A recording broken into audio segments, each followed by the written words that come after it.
Thank you.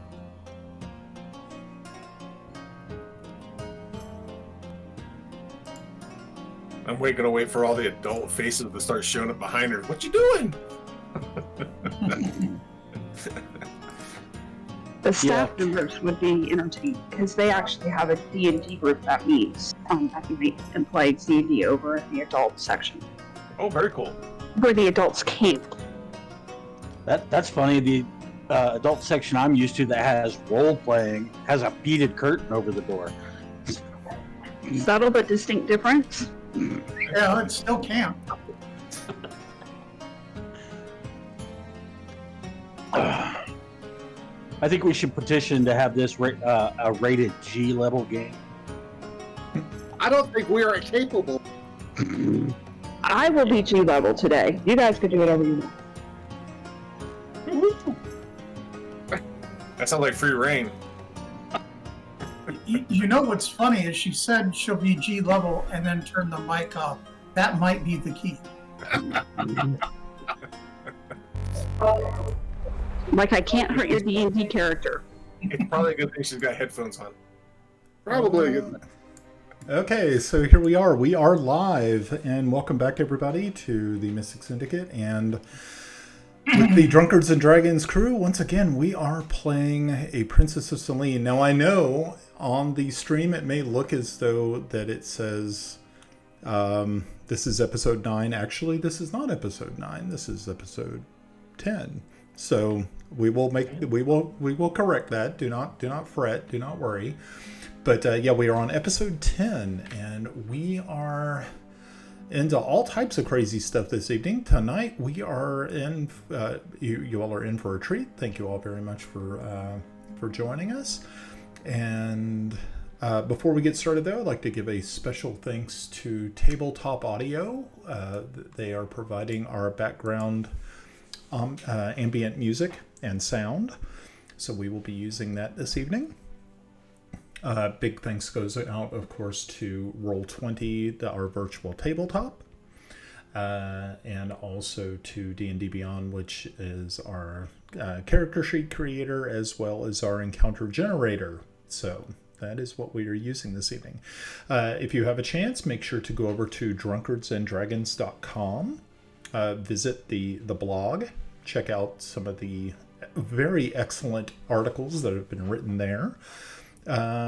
Also in the future, we have an event, I believe, coming up on the 12th. Ed, do you want to tell us more about your event? Yeah, sure. So we're still trying to figure out how we're going to do it. I know we're working on a special project for Mythical Meats, and I've sent some packages out to the players. We're going to try and incorporate their particular product into the game to make it a little bit different for a change. And on top of that, the subsequent module that I've written for this, our own Luddite down here, Glenn, and his daughter have worked on the maps and the art for it, so it looks really good. I'm starting to piece it together. Most of the players will get a preview of this, and then we're actually going to have that on the website for a free download. That's excellent. Okay, yeah, so keep your eyes peeled for that. We'll definitely be doing that as well, so you get a chance. Are we going to try to stream that? Do you want to try to stream it? We'll talk about that and see what we can get together, but I'd like to see if we can stream it and get it out there. Cool. And yeah. One other piece of housekeeping, but this guy over here just published his first book. So when we do the introductions, Russ, please make a pitch for your book that you just put out. Right. Dun, dun, dun, dun, dun, dun, dun. Yeah, so Russ, tell us about your book. Well, I've been working on not system, but I've been writing. I reconnected with some of my high school or junior high school buddies that we all used to play D&D, and we've been talking all the time. A lot of times, I'll start laughing at something, and they're looking at me, "You've lost your mind," or things that I consider, normal. They look at me and go, "Huh?" So I started writing out little bit. They would understand where I was coming from. And I realized that most of the people in my life had no clue about my art. What I did is I wrote a book. It's called Don't Shoot, No Secret, and it's based on my basic training, Language Institute, and my first duty. It's free right now, Kindle, unlimited. So please read. Okay, well, that's great. Yeah, so yeah, make sure to check that out and head on over there and take a look at what Russ is laying down there for us to enjoy. I'm sure it's a pretty interesting and fun read. Hope so. Hopefully it's not traumatic. Well, Only the veterans would be like, oh Lord, he didn't do that. Yeah, that's probably some of the stuff that Melinda found a probably latrine happened. story. Trauma. Oh no. I will add, I knew Russ during this time, and I'm actually mentioned in the book, and I know a lot of the people he's talking about. I know some of the stories that he's talking about. So I'm looking forward to book number 2 because I'm going to contribute to that one. And my title will be "You Better Shoot Me because I'll talk." I like that. That sounds just perfect. That is great. All right. So I'm actually over here right now trying to fix the actual title for tonight's game. So hang tight. Yeah, there it is. Oh, finally. Alrighty, yeah, because we're here at episode 10. Let's make sure to update all that. Okay, so there we go. We are good. Don't want to mislead. People think that we're doing a replay. We're not. We're live here at this point in time. Live. Before we also get into it, I am Brian, your Dungeon Master. And as always, we like to go through and do our introductions of our players, and we're going to start up at the top left with Grinna. Do it. Hello, everybody. Yeah. Hi. I'm Linda. I play Grinna Babbleboots, a Gnomon Ranger who has a pet warg named Bubbles.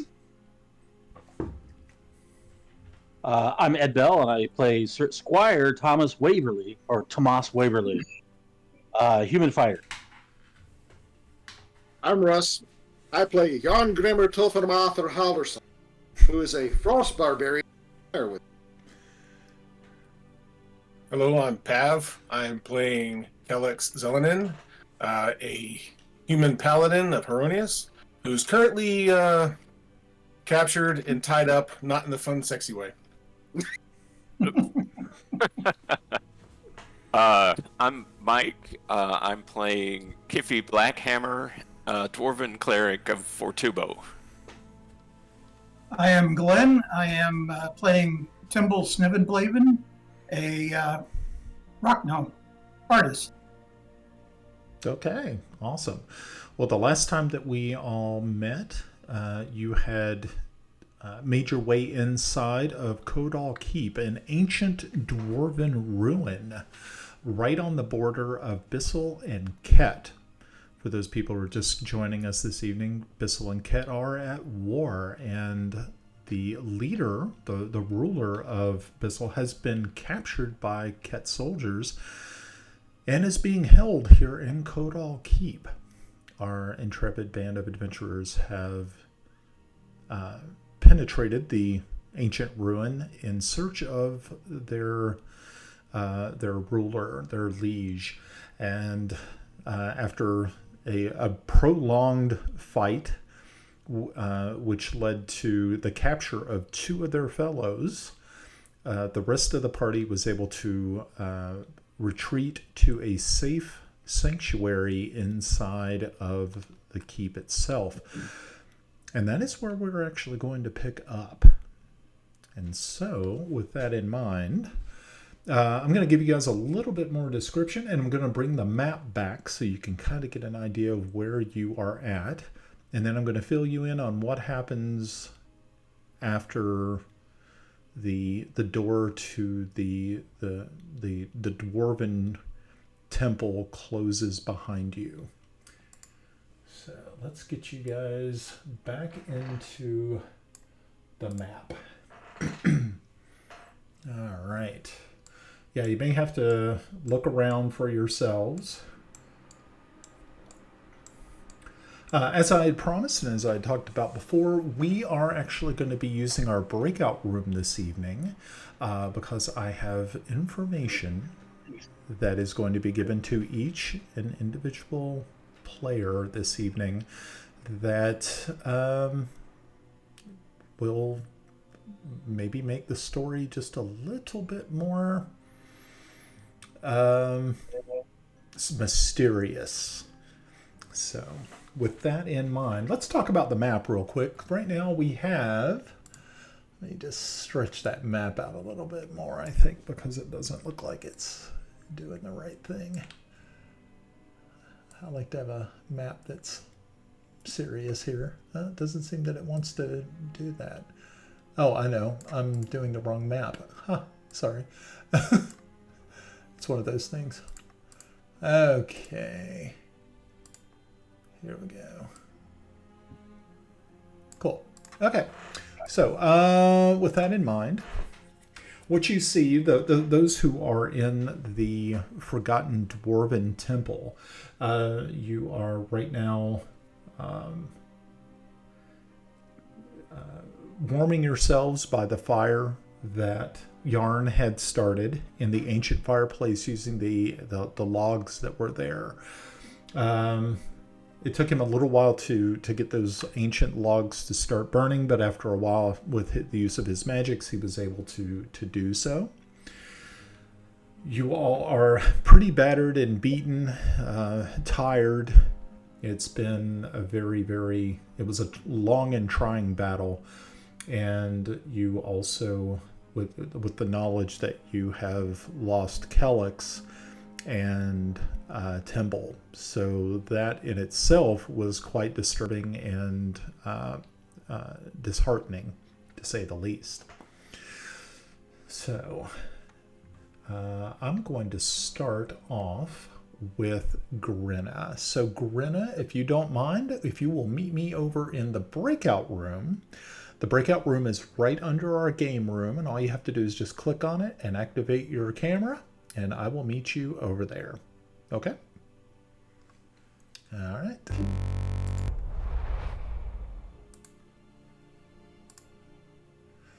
Okay. All right, think this is gonna work out pretty well, hopefully. Maybe. All right, here we go. All right, Grinna, here is what actually happens to you once you're inside the ancient Dwarven Temple. Okay. You tuck yourself into the opposite side of the fireplace and cover yourself with your cloak as Bubbles rests his head in your lap. The warmth of the fire along with the heat of the warg relaxes you. You blink slowly, once, twice, and sleep finally takes you. Dandelion seeds float through the afternoon air as you make your way through an open field of wildflowers. Bubbles by your side. The sun warms you from above, and occasionally you see small fey creatures moving through the tall grass. You hear the sound of a woman singing a song you've never heard before. It's captivating, and you head towards the sound. You walk out of the flower patch and find yourself standing before a vegetable garden. A crone dressed in gray clothing goes about harvesting early crops. She turns and looks directly at you and Bubbles. Her left eye has been replaced by a large black gem. And she says, "Hello, child of the forest. Are you hungry?" She offers a carrot freshly picked from the earth. You take the carrot and she smiles as she bends down to meet your gaze.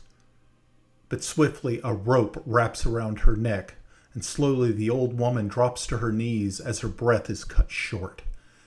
You now see the ghastly face of Toby leering over the woman's right shoulder. His eyes burn with an unnatural light as he pulls the garrote tighter and tighter. The crone's good eye fills with blood as vessels pop around the iris. Your feet seem glued in place. You try to reach out, but your hands are stuck fast to your sides. All the while, Bubbles growls deeply. Finally, the woman drops to the ground. Her last breath exhaled into your face. You feel hot tears flowing down your face. Toby then produces a hooked blade and proceeds to dig the gem out of the woman's eye socket. He goes about this grim work, stopping only long enough to dip his thumb into the blood of the ruined eye socket. He turns to you and takes his gore-covered thumb and wipes it across your forehead. You wake up abruptly. You stifle a cry of horror as Bubbles stirs as you violently wake. You'd been crying in your sleep and wipe your eyes, but as you do, you see that your tears come away bloody. Your hand strays to your forehead, to the place where Toby had touched. You look at your blood-covered fingers.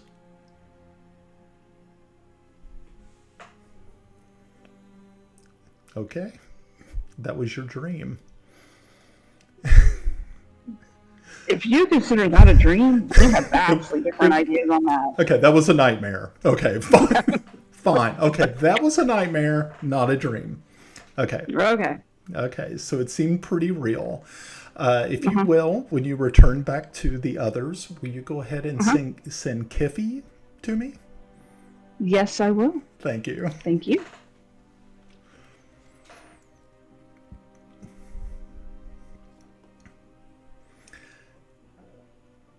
This is how we're handling the dream sequences, folks. Nightmare sequences for some, dreams for others.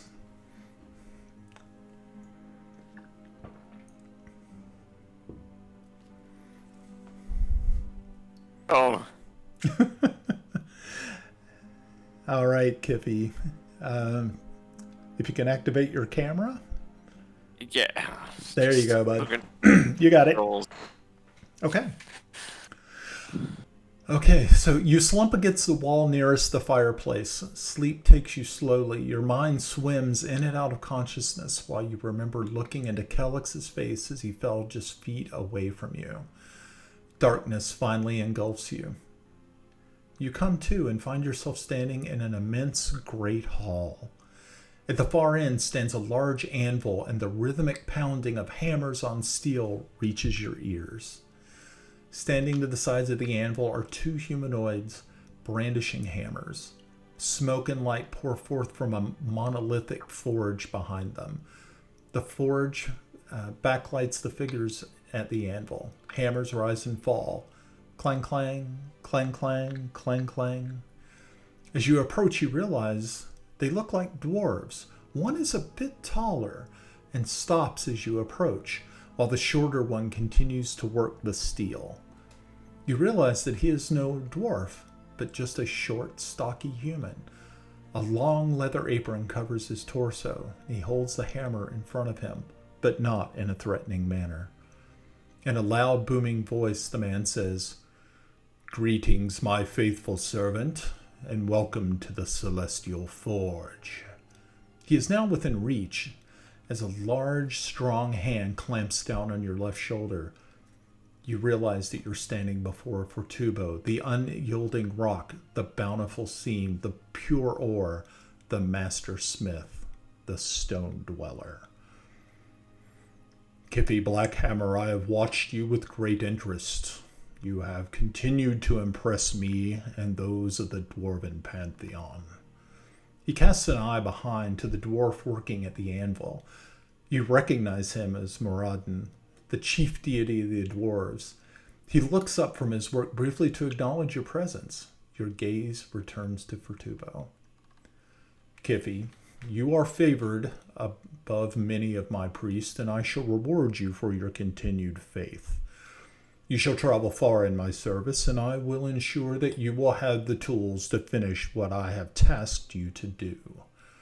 With this, he lays his right hand, upon the head of his hammer, and with a flash of light, the head glows bright red. He pulls forth a bead of molten ore from the hammer. He presses the glowing metal into the palm of your left hand. You expect it to burn, but you only register the weight. This is my gift to you, Kivi. Take the metal and press it into your own war hammer. It will become blessed like you. If in great peril, toss your weapon aloft. It will aid you only once in this manner. Go now, servant of the pure ore. Darkness once again envelops you. The dream fades and shifts. You remember the mountains of your ancestors, and slowly your eyes flutter open as you lay staring at the ancient stone ceiling above you. You ruminate over the dream, recalling every small detail. You remember the molten metal orb. You open your clenched fist, and faint light spills from what you hold. That was your dream. Well, okay. Well, I guess I better do what I was told. Okay. So are you going to take the metal and press it into your hammer? Yes. Okay. So you take your hammer, which is laying there beside you. You take this orb, which feels solid, but as you make contact with the head of your own great hammer, your war hammer, it easily melds with it. And as it does, the head of your hammer glows a bright blue for just a brief second and then fades. Okay, so what this means is that you now have a +2 weapon. Nice. Okay. So there you go. Excellent.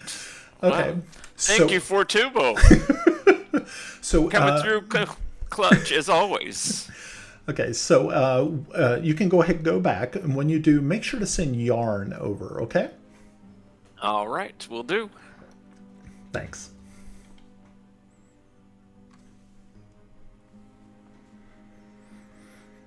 Oh, that was interesting.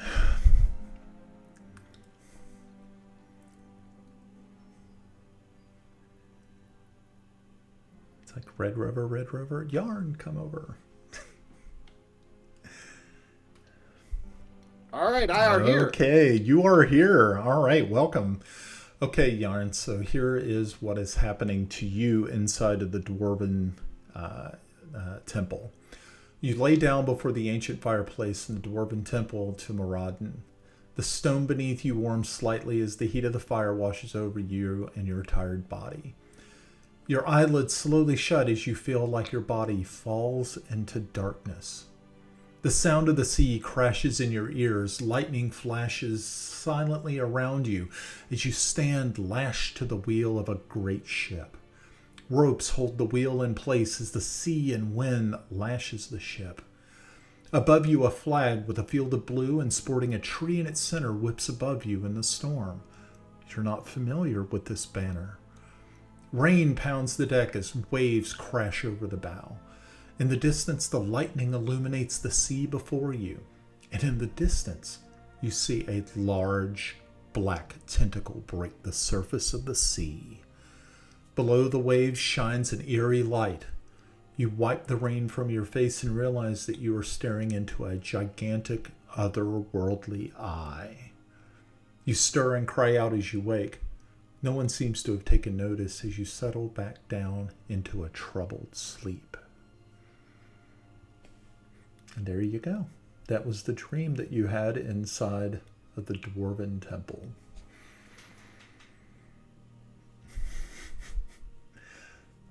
So you can send Tomas when you go back.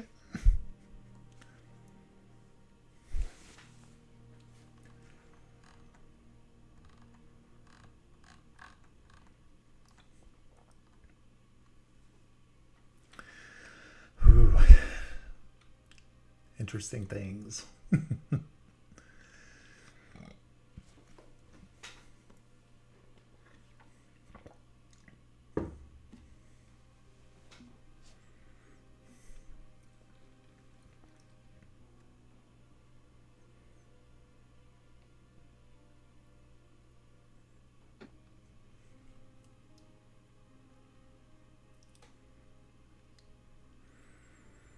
Good evening. Okay, Ed. So, all right, Tomas, you are here, and With your cloak wrapped up under your head, you lay before the ancient fireplace. You watch as your friends fall asleep one by one. Finally, sleep takes you as well. You stand before a great pool of water. Before you is an island only 30 yards away. It stands the largest tree you have ever seen. The leaves block the sun. In the opposite shore stands a group of women that appear to be tending the tree. Their green gossamer gowns float gently on the breeze. To your left is a boat tied to a small dock, and you make your way to the boat and climb aboard. The boat moves on its own slowly toward the island. The women follow your progress across the pool, and as you approach the shore, the women approach the bank. You step out and stand among the women. They are elves. Many carry ceremonial sickles, and many return to cutting mistletoe from the branches of the great tree. Among the elves is a woman of some stature. Her head is adorned with a crown of antlers, and she approaches you slowly. Her eyes flash silver light. She stands before you silently. Her hand traces the scar on your face. She smiles at you, then reaches for a bright green leaf on an outstretched branch. She crushes the leaf and smears the sap across the scar. She works it into the scar, and pain flares up in your mind, the pain of a goblin's spear tip. You cry out in your sleep, and your eyes flutter open. Your hand runs along the scar as the pain fades. You remember the day you received the scar and lay awake for some time before sleep takes you within its dark grasp. Is the scar still there? The scar is still there. Okay. Cool. And do I recognize anything like a particular religious symbols or anything like that, or? No. Got it. All right. Who's Okay. next? Kellex. Kellex.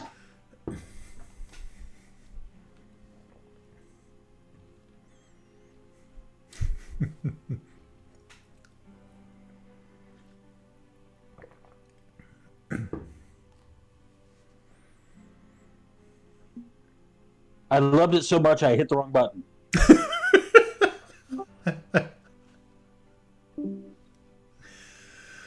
Oh, that's great. I was saying, is Ed going to listen in on this conversation? Knows you get. Yeah. Okay, What's up, brother? Kellex. All right. So your battered body is chained to a wall inside a rusted cell. The light is dim here, but you can only see out of one eye. The other is swollen shut.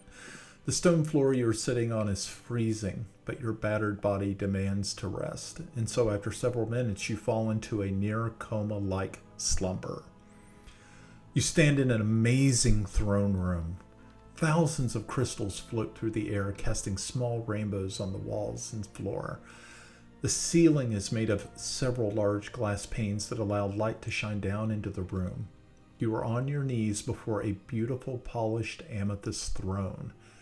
An elven woman wearing a forest green gown trimmed in gold thread stands before you. A beautiful long sword is gripped in her right hand. Her face is familiar, but you can't place it. The hair is like spun silver beneath a crown of gold and precious gems. The sunlight strikes the crown and you avert your eyes. You feel the flat of the sword land on your right shoulder, then your left, and then finally your right shoulder again. The light dims, and again you look into the face of the woman, but now you see her clearly. Melda Emberheart has replaced the original woman. She passes the sword to another woman wearing plate mail standing to her right. The woman's face is backlit by the sun. She intrigues you, but you don't understand why. And then your So face. can I get that last bit, Brian? What's that? That last bit? Yes. Just that last sentence. What about it? Oh, did you miss repeat it? Sorry. Yeah, Okay. sorry. That's it. So she passes the sword to another woman wearing plate mail standing to her right. The woman's face is backlit by the sun. She intrigues you, but you don't understand why. Okay. Thank you. Okay. Awesome. And if you will send Timble to me. Thank Sorry, you. good.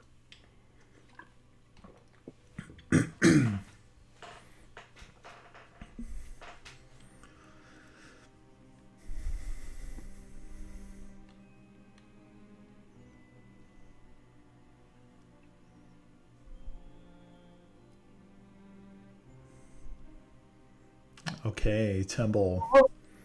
So your battered and bruised body is laying on the floor of a cold, rusted cell. You're just completely on top of just the demoralization. You also have this just feeling of that there is definitely possibly some internal injuries which you have suffered. Your mind wanders, and finally you fall into a coma-like sleep.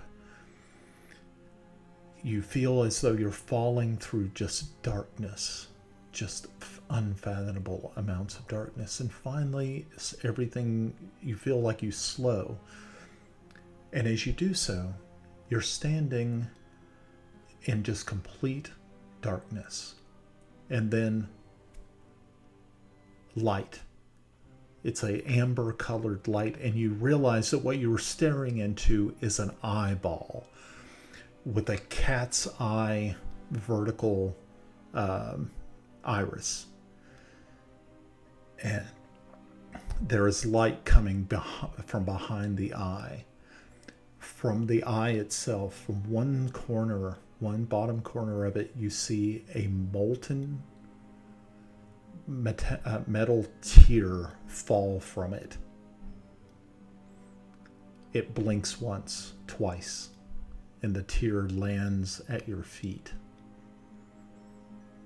You look into the cat's eye aperture, and you see that there is something there, but it makes no sense. What could be beyond it? And you step forward and through the eye. And on the other side, you're now standing in a room. You're by yourself, but you think you're by yourself. And just as you feel that this is utter despair and loneliness, a hand lands upon your right shoulder. And you turn and you look into the face of Raven, who is now the same height as you. You're actually the same height as she is. And she just leans up and kisses you. And as she does so, she breaks free, but keeps her head near your ear, just kind of past your ear, and says, "How far are you willing to follow me?" And as she pulls back, you see her face turns into that of a skull, and a crown of beaten metal sets upon her head. She looks down with these piercing blue light eyes that just chills your soul. But then her face changes back to that of Raven, and she just smiles at you. And then she just bends down one more time, and she says, "Timble, you've got to wake up now. You've got to wake up." So you're sitting, your eyes flutter open, and you realize where you're at. You don't know how long you've been out, but you feel it's probably been a pretty long time. I need you to make a perception check.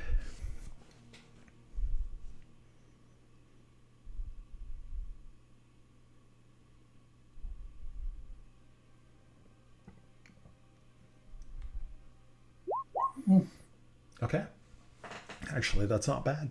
And so as you're laying there, you hear something kind of scratching on the floor next to you. Your eyes flutter open, and you see the skeletal mouse that Raven had produced when you met her at the tavern. And inside of its rib cage is a vial of dark liquid.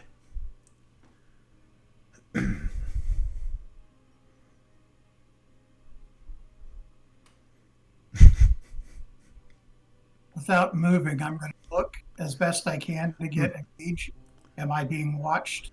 Is there anyone No, paying no. There's no one else attention? in. There's no one else in here. You can hear the faint snoring of at least one other person, but the room is very dimly lit, and you do not believe that anyone else sees you. I don't trust it. I will be using all my wiles of sleight of hand and reach for it Okay. and pull it to me. Okay. Okay. So Wow. are you taking the vial out, or are you picking up the mouse? I was going for the vial. Okay, very good. Okay, so you reach over and you slowly extract this vial from the internal skeletal recesses of this small mouse, and it's probably about 2 inches long. It's And as I very- realized, Mhm. I'm taking the whole mouse. I'll, Okay. I'll take the whole mouse. Okay. Okay. So yeah, so you just pick up the mouse and Yeah. right. But I And will it- pull the Okay. from it. Yeah. Yeah. The, I'm the- going to keep the mouse. Okay, very cool.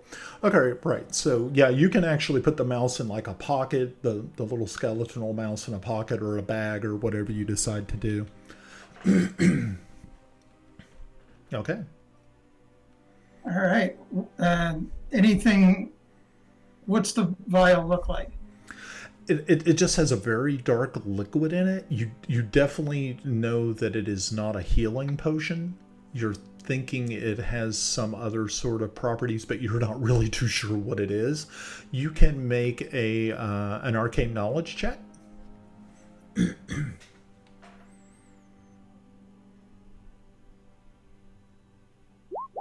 Okay. Yeah. As you hold it up to the very dim light, you can actually see that it looks as though whatever is inside of the vial is actually trying to dissolve the vial from the inside.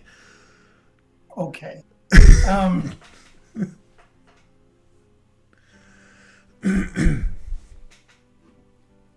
Damn these women. And I'll just quaff it.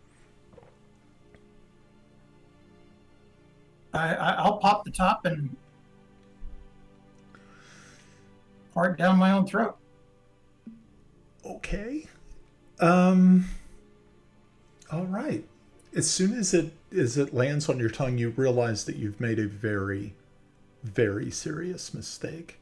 The acid Okay. which is in the vial literally starts to eat through your tongue and your mouth immediately. You are going to take Handing me things that look so odd. Okay. You actually take 11 points of damage and fall unconscious. Okay.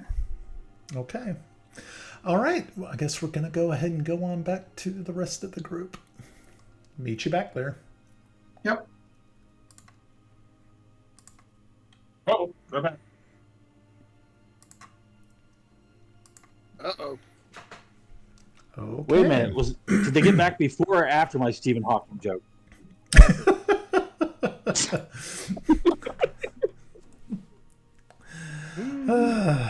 Okay. All about timing, people. All about timing.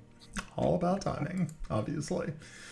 That's okay. I logged back into your big expletive, and it was very loud. And it's like, oh, what I do now? Sorry. Okay. Wow. That Just was checking interesting. real quick. Real quick, Brian. This was a temple, though, to Maraudon, correct? Yes. Yes. Got it. Okay. Okay. So, yeah, it says over the next few hours, you go in and out of sleep, consciousness. Some of you actually have very interesting situations that you found yourself in. And so, with that in mind, the morning comes. Unfortunately, the folks inside of when you're all underground, you're not really too sure what time it is when you finally wake. But you do. As you were looking around, the people inside the temple, those who are, as you're looking around, make a perception check. And if you speak Dwarvish, let me know. I speak Dwarvish. I would hope waiting. so. Hold on, I gotta find me.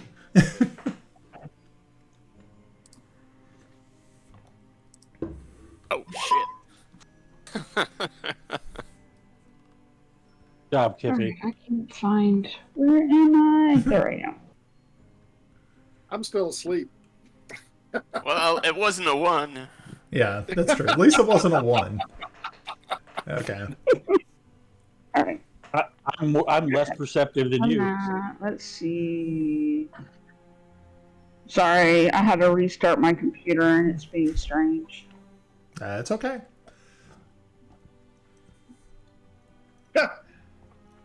Okay, so Grenna, as you are up and about, kind of trying to shake off what you had seen and experienced in your nightmare, so to speak, you see something written on one of the walls behind the altar. And as you go over and move your hand over it to clear the cobwebs away, do you speak Dwarvish or read Dwarvish? I do not. Okay. So I will call over our resident dwarf. Okay. Who doesn't speak Dwarvish? The deuce you say. That would be funny, by the way. Okay, I have a That was stupid raised question. by wolves. Ironically, no. Before we get all started, I know that sleep was really kind of cruddy. Do we have a long sleep, a rest sleep? Can we get some hit points back? Yeah, it is considered a full long rest. Okay. Okay. Thank you. Even those of us have been beaten up. Yeah, I mean, you're still going to be kind of sore. You're not, and of course, also being that you're sleeping on a cold stone floor. You didn't They're have. so comfy. Yeah, you Good for my back. Yeah, you didn't have the amenities that those who were sleeping in the temple, which you have no clue where your friends are at. You're not even sure if they're alive or dead. But they also kind of feel the same kind of about you guys who are in the cells. Are they So, alive or dead?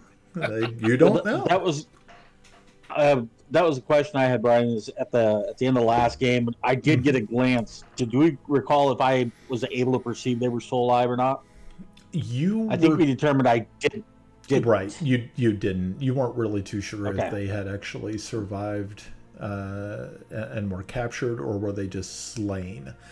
But so there you have it.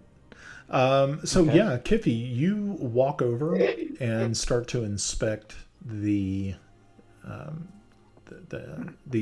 words that have been carved into the wall behind the altar. And you immediately pick up that this is a type of Dwarven dialect. It is Dwarvish has like an imperial Dwarvish, but then there is like a priestly Dwarvish, which is a little bit different. It's still easy to. For you, of course, it's something you grew up with, so it's not like an alien sort of language to others who are only to outsiders who have never really seen priestly Dwarvish. They would be a loss. Hey, Melinda, can you mute? Okay. So, yeah, you look at it and move your fingers across it. And as you move your fingers across it, each one of the runes lights up. Ooh. Yeah. What does the inscription actually say? Okay, it says, Magic. the Bloodstream of the universe. inscription says, This is the temple of prophecy.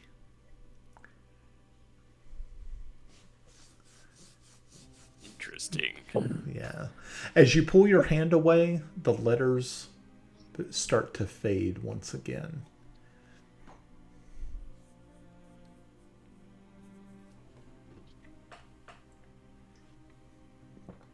Can I do a religion check to see if I know what he's talking about? You can.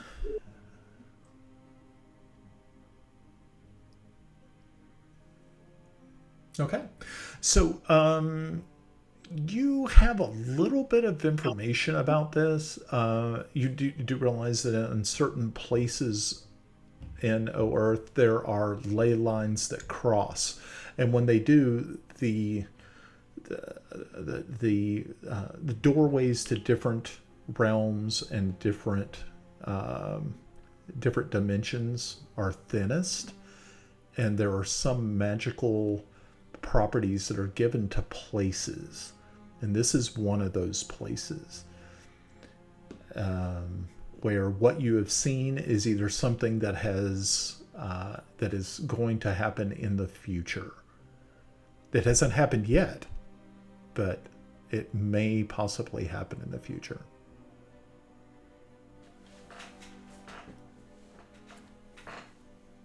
Okay. Now, it depends. I have another thing. Okay. Real quick. Okay, so I know that I woke up and I had blood on me. Did Yes. anybody else notice that I had blood on me? Because Let's make some perception checks.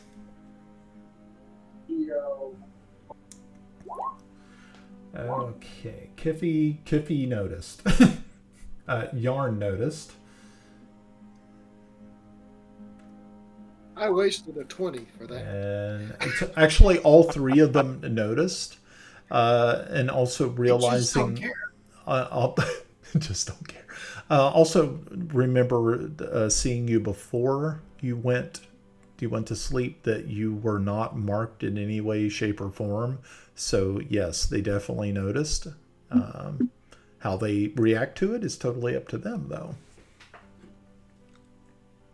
How much blood is Beat it? yourself up while sleeping? You know, I could quote the movie Carrie right at the beginning, but I'm just gonna blow that by that one. So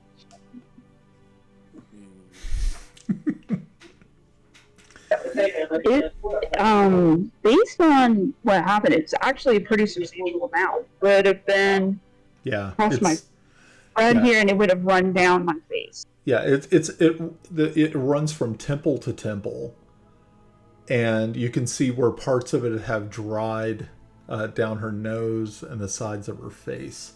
It looks kind of gruesome, but you're intrigued, of course. Can I do a medicine check on it? Sure.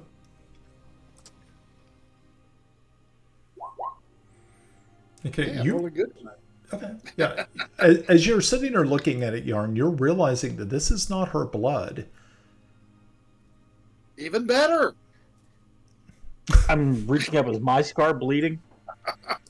No, but when you do touch it... Am I bleeding? I mean... So, Tomas, when you touch it, though, you can feel sort of a residual sort of tenderness to the location. But it's not it. Yeah. I should try a little love and tenderness. Got it. Okay. Okay, so if I had a physical manifestation when I came back, did I notice if anybody else did? You did not. There's not really anyone else that seems to have been marked in any way, shape, or form. The only thing you do notice is make a perception check for me.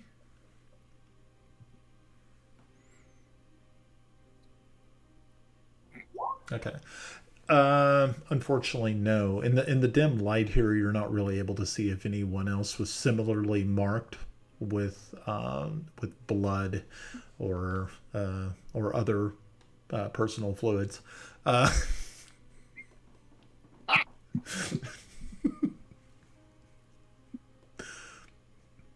Okay. All right. So is that all you had, Grenna? Was that the only thing you needed to know? Yeah. If they're trying to see if it's me, I'm gonna give them a very brief synopsis of what I saw. Evil Okay. Kinder gouging the eye out of Raven Lady. Just move on from that. Okay. Evil Kinder gouging the eye out of what? A Raven Lady. A raven lady. A Kender? That's better than my dream. The gift that keeps on giving. You were what? Facing a kraken. Isn't that a drink? It is. I have some right over there. Russ, you have to face the Kraken. After your drunk story we just heard. On the house. In the house.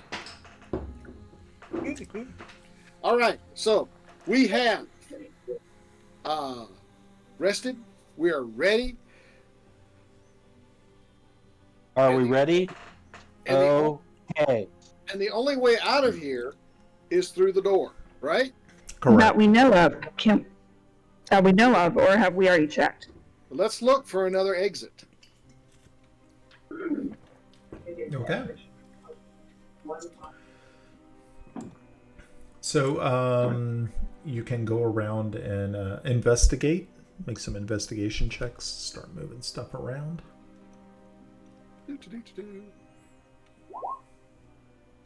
Okay. Yeah, you're like moving these shields. Actually, let me get back to where we were at. Sorry, guys. I'm not even in the game stream. There we are. The map's back. Sorry. All right, so here we are back at the map. And yeah, you guys have been going around looking at under shields, kind of looking behind these statues that are here at the top. And you can't find any other way out.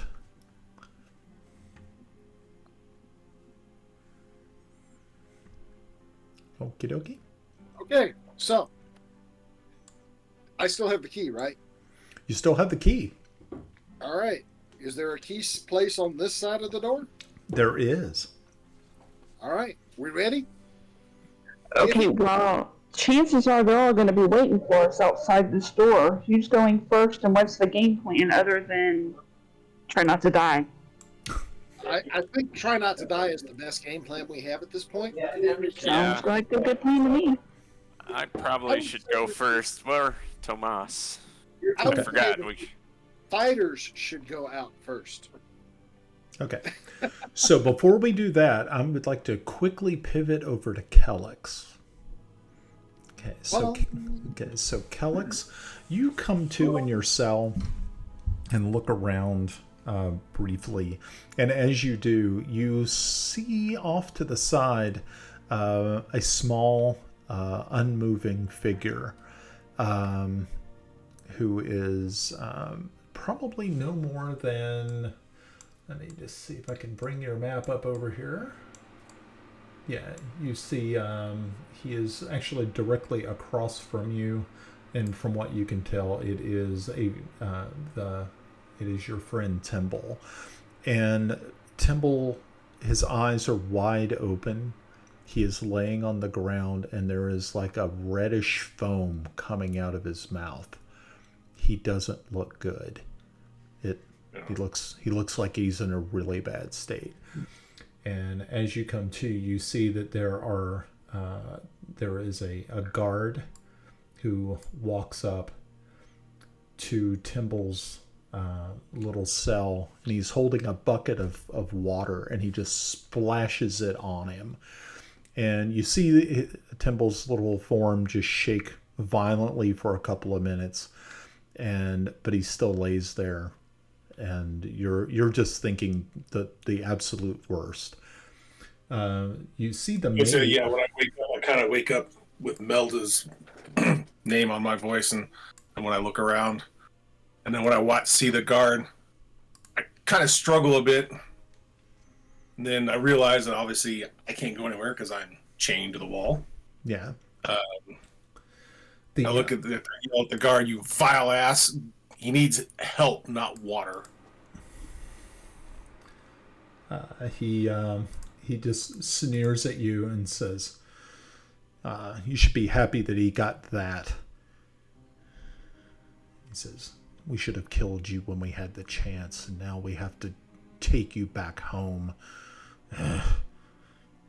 Such infidels, we do not need you in our lands." At that time, you see another figure steps out of the shadows.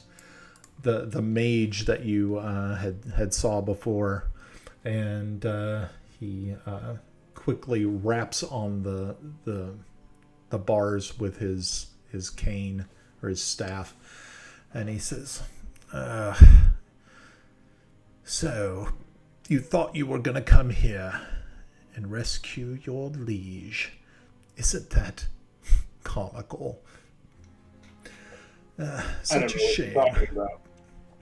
Such a shame." And then you hear another voice kind of call out from another cell. And you recognize this voice as that of the Margrave. And he says, "Oh, they are not here to save me. Let them go. There's no I reason. have no idea what you're talking about. Yeah, there's no reason for them to that you need them. They are. Let them just go on. Let them go home." And the mage immediately turns around, facing Larengrin, and with his hand outstretched, you just see 3 magic missiles just hit the Margrave. And he just goes sprawling back into the cell. I struggle a bit, kind of jerking up. You will feel the might Haronius. I swear it. Make a perception check. Ooh.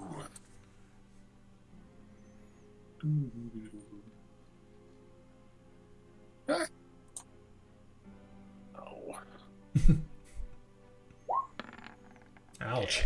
Okay, yeah. In your infuriated state, you do not don't pull any other information from your surroundings and environment, and so you just kind of slump there for a moment.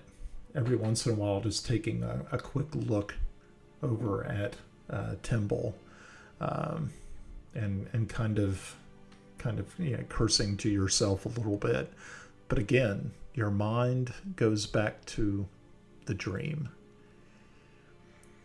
Okay, so the folks in the temple, what is your plan?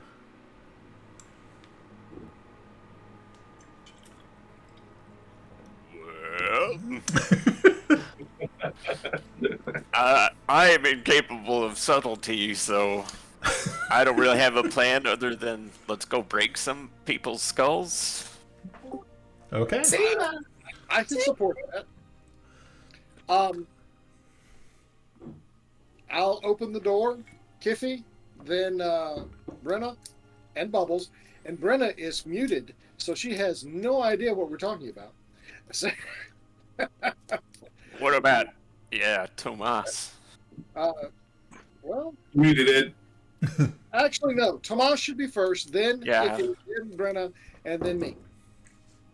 Okay. I'll shut the door behind us. Give All right. Tomas a minute. I just had a reboot. Sorry. No problem. Unexpected reboot. Welcome to Technology 101.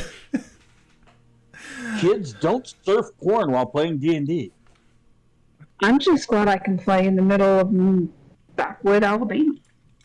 The top of a mountaintop in Minton, Alabama.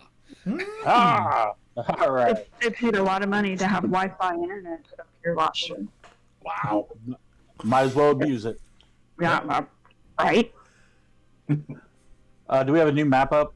Because mine's not loaded, so I'm just trying to figure out. Everybody should be able to see the map. The map is pretty humongous. The part we're on is way down at the bottom. Right. Yeah, you got to scroll all the way down to the bottom. And zoom in. Yep. And don't forget to update Bubbles' hit points, please. Okay. He's down to 3. Yeah, it was looking pretty dicey. Okay.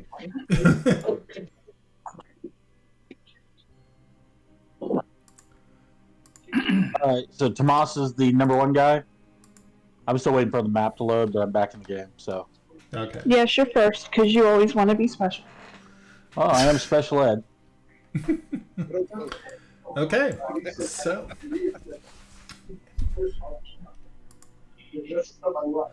just okay. So just let me know when you wanted to open the door and how you want to proceed. Yeah, I was kind of hoping the map would be open before. There it is. I got it. All right, good deal. So I'm gonna open the door. Now it's been we estimate at least 24 hours, correct?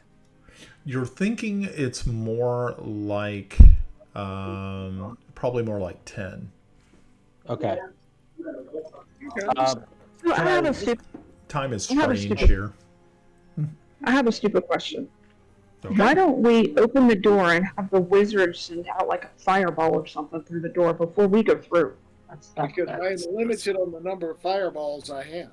Right. Yes, but for all we know, the rest of the garrison could be behind the door. I don't. From what I remember, they didn't see us leave. This is the debate. Can I listen at the door? What happens if I listen? Do I hear anything behind it on the other side? It's a very thick stone door. You can go ahead and give it a try, but you'll do it with disadvantage. Roger that. What is listen now? Is it perception? Yes. Yeah, I'm trying to figure out just how to.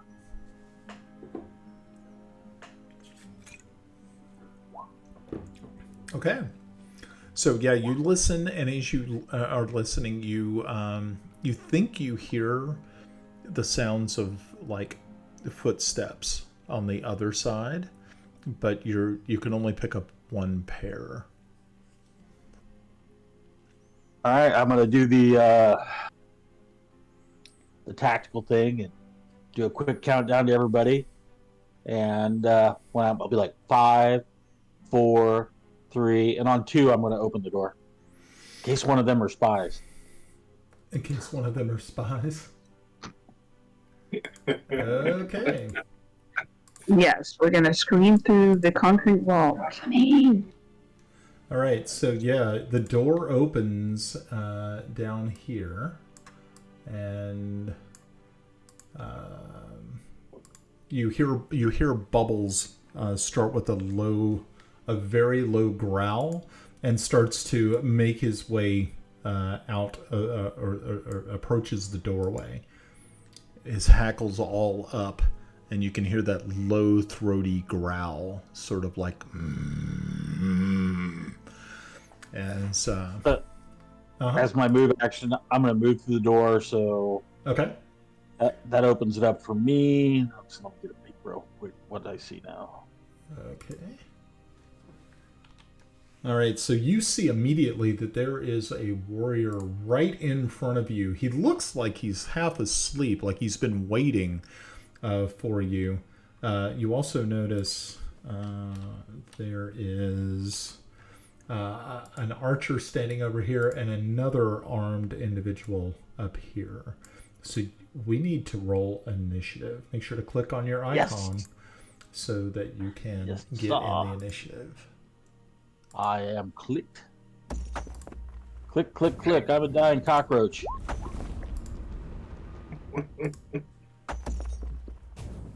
Ooh. That's my best initiative roll ever. Best initiative roll ever. All right, Timble, you didn't need to roll on this one, but that's okay. Thank you for trying. Kellex, you didn't either, but that's okay. Good try. I appreciate your want to jump in. Okay, so let me make sure that I got all the warriors. I think I'm missing one, but that's okay. Warriors, come out and play. Okay, so I got that one. I got that one. I only want to hurt you a little This bit. one. Let me get this guy. I keep hearing this guy, this guy, this guy. Don't like the sound of this. You're fine. It'll be fine. You'll be okay. What okay. could go wrong? All right, Kiffy, you are up We're front. doomed now. Hey, Do I get an attack move, Brian? So I open the door. I got to move. I got the room, so can I move in and engage with this guy that was half asleep in front of me? You can, but this will also be your move for this turn. Your move and attack. So we didn't get like a surprise or anything like that, like a surprise action? They had been waiting for you. Okay. Okay. So go ahead and make your attack, sir. My attack, sir. Fighting 2-weapon style. The long sword. 22. 22 will hit.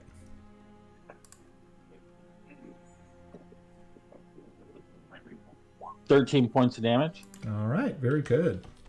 Good And start. then with the second attack, I'll hit him with the dagger for the 2-weapon fighting. 19. That'll hit.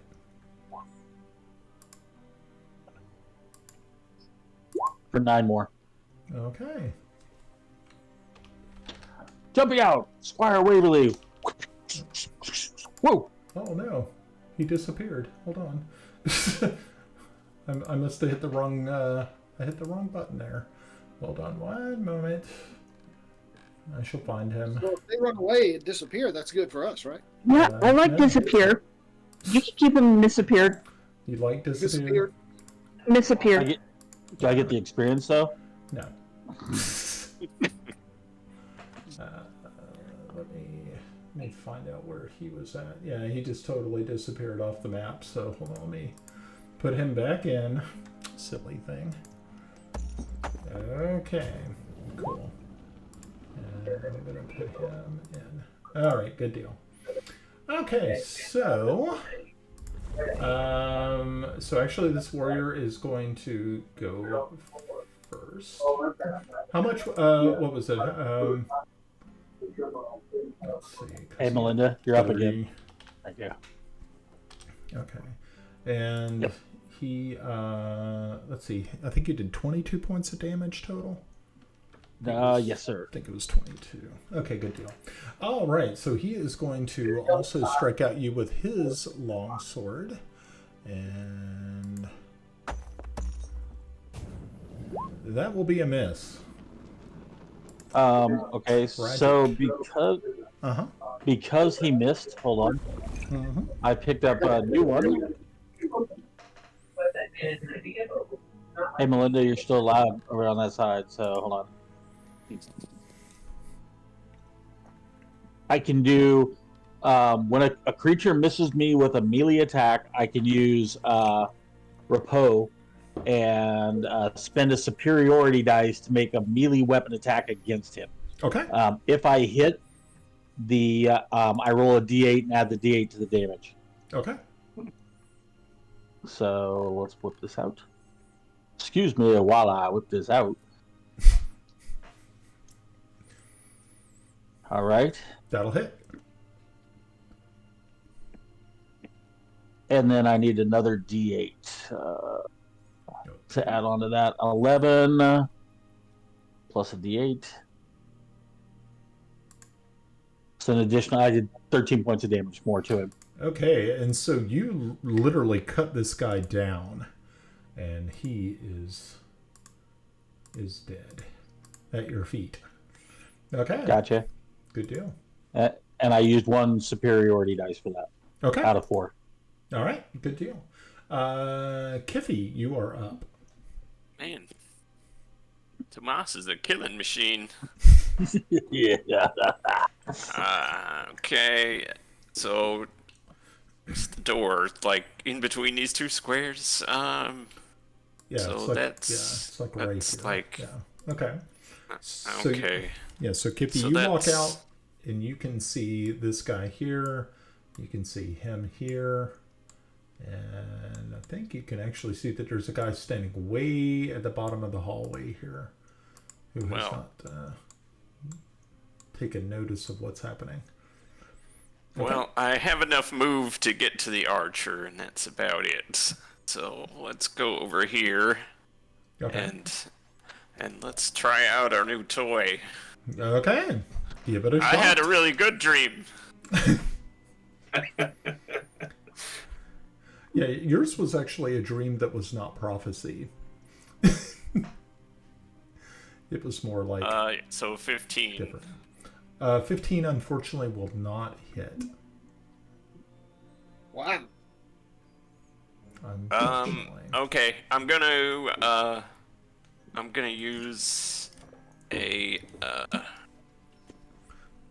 War Priest ability to take another single-handed attack as an action, bonus action.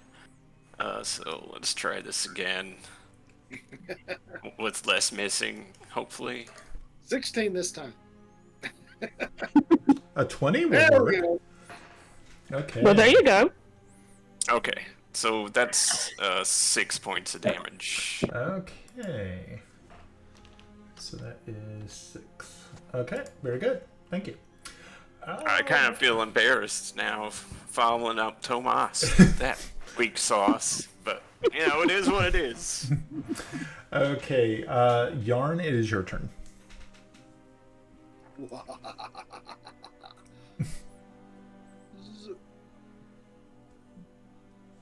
All right, I have 2 opponents I can see, correct? Yes. Oh shit, there's one way down there too.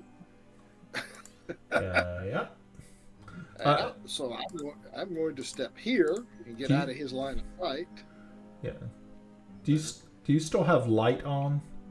I know it probably faded over the last 8 hours. Did you recast it? I did not say that I did, but I would have done it before I opened the door. Okay, let me reapply. Is there any special color you want? No, we'll just do it normal. Fuchsia. Okay, red is normal. Fuchsia. Well, I can change it if you'd rather, but okay. Red, that's fine. Okay. Mr. Okay, guy on the left has got a bow, correct? Yes. The guy on the right has got a what? He's got a hammer, or actually, it's a longsword.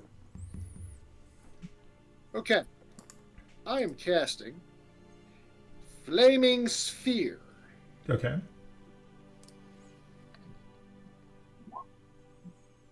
Okay. He needs So to make a save or take half that. okay. All right. DC 14 on a dexterity save. Okay. He fails, unfortunately. Hey! Okay. Yeah, that spell does not fade. Okay.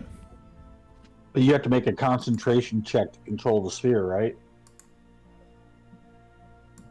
Is there a check for that? No, you just can't cast another spell. Oh, yeah, that's what it is. Okay. I'm gonna test that. Oh, that was cool. Did you guys check that out? I saw that. That was cool. Yeah, nice. And it opened the door. It blew the door off. Yeah. Blew the door open.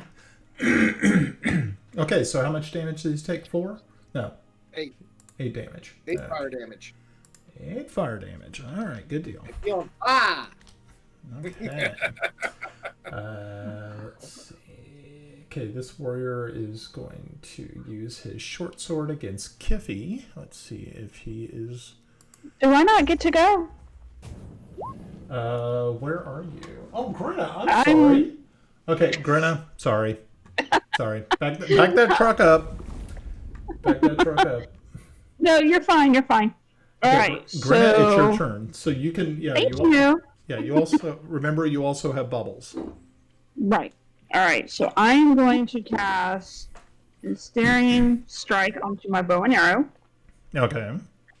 Okay, so that's just if he doesn't make his savings throw. That's what he takes. All right, hold on. Okay.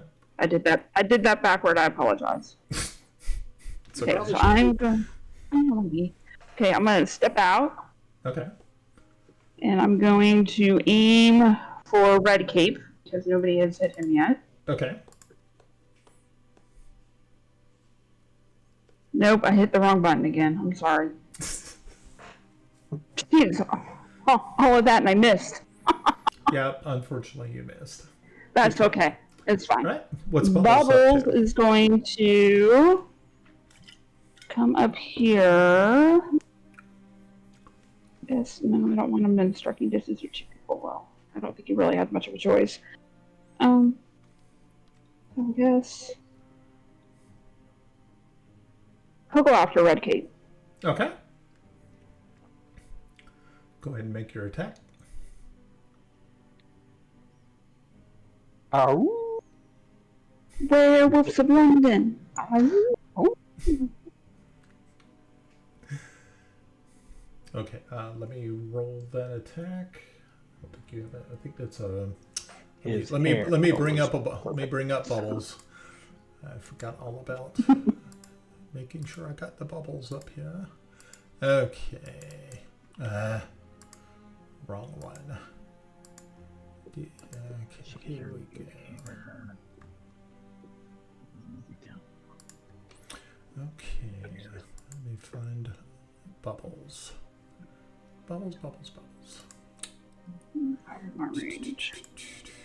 Hold on a minute. Oh, there it is.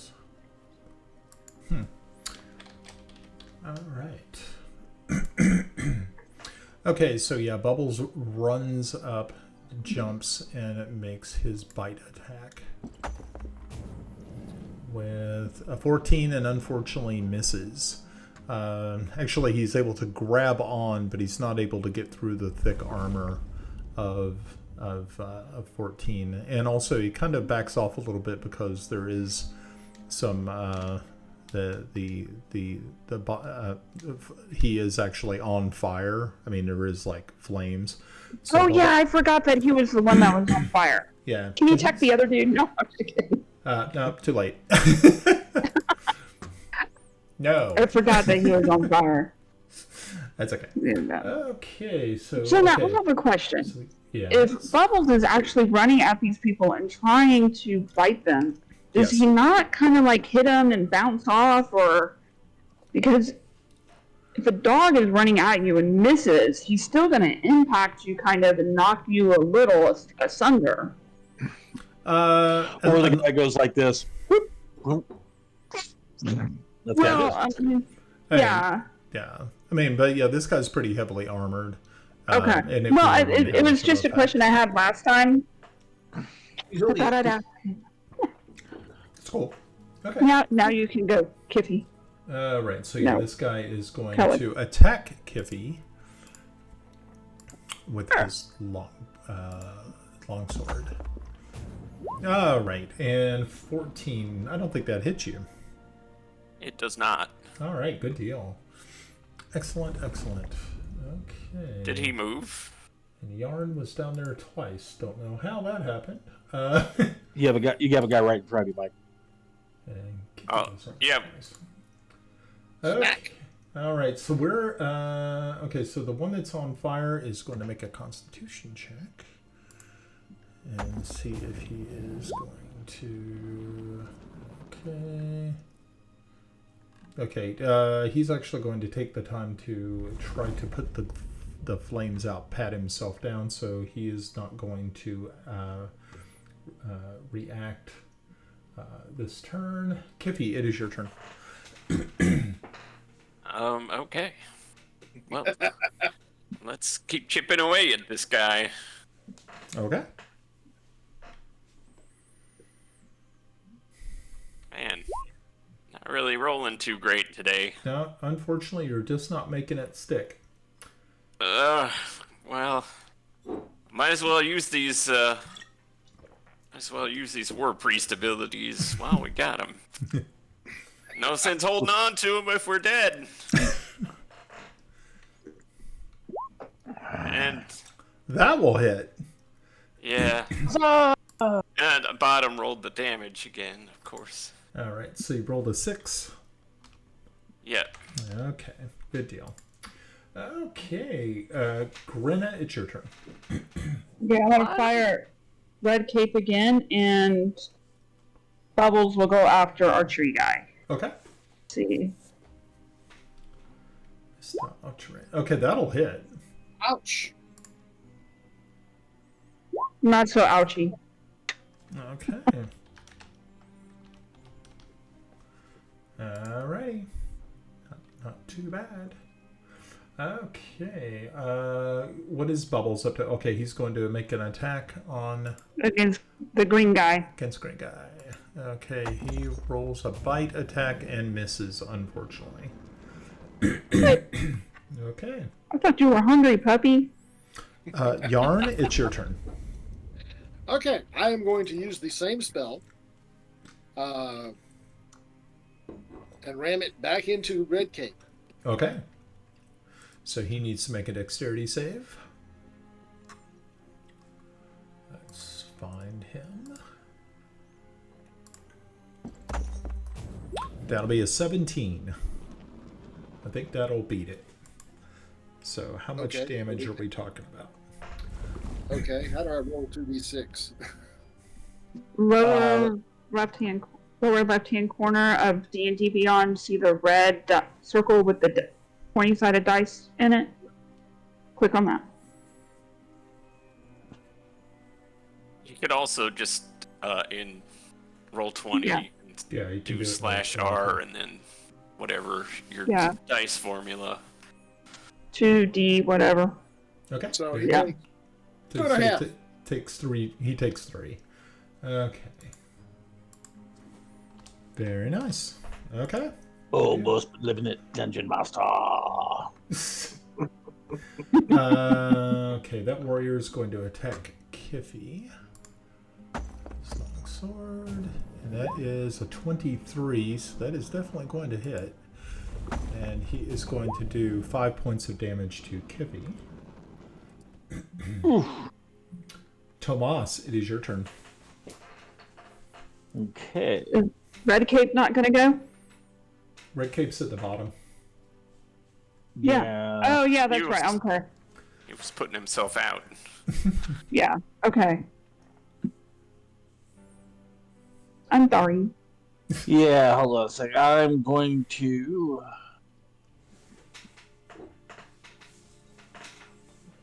Got it. So I'm going to use evasive footwork. Okay. As long as I'm moving, because I'm going to move through a threatened square. So when he makes an AOO, I chuck a D8, and that's added to my armor class. Okay. Does that make sense? Makes perfect sense. Just making sure everybody understands. Why is that not rolling? There it goes. Shit. All right, I only get 1 to my armor class. So. Oh no. But I'm going to try and. Where are you There we going, Ed? There you go. go. No, it locked up on me again. So Okay, you're not able. I'm going through here Okay. Okay. because I'm basically trying to. I know you don't get any bonuses for flanking or anything. One, it secures the door so nobody else comes down, and maybe I can give some advantages because we got this guy surrounded. It is going to provoke an AOO as I move through his area, though, Brian. Right. So Okay, so here we go. Okay, and that's a 10. He is going to miss. all right, so he misses the AOO. Yep. At which point, two-handed fighting still. Okay. So longsword.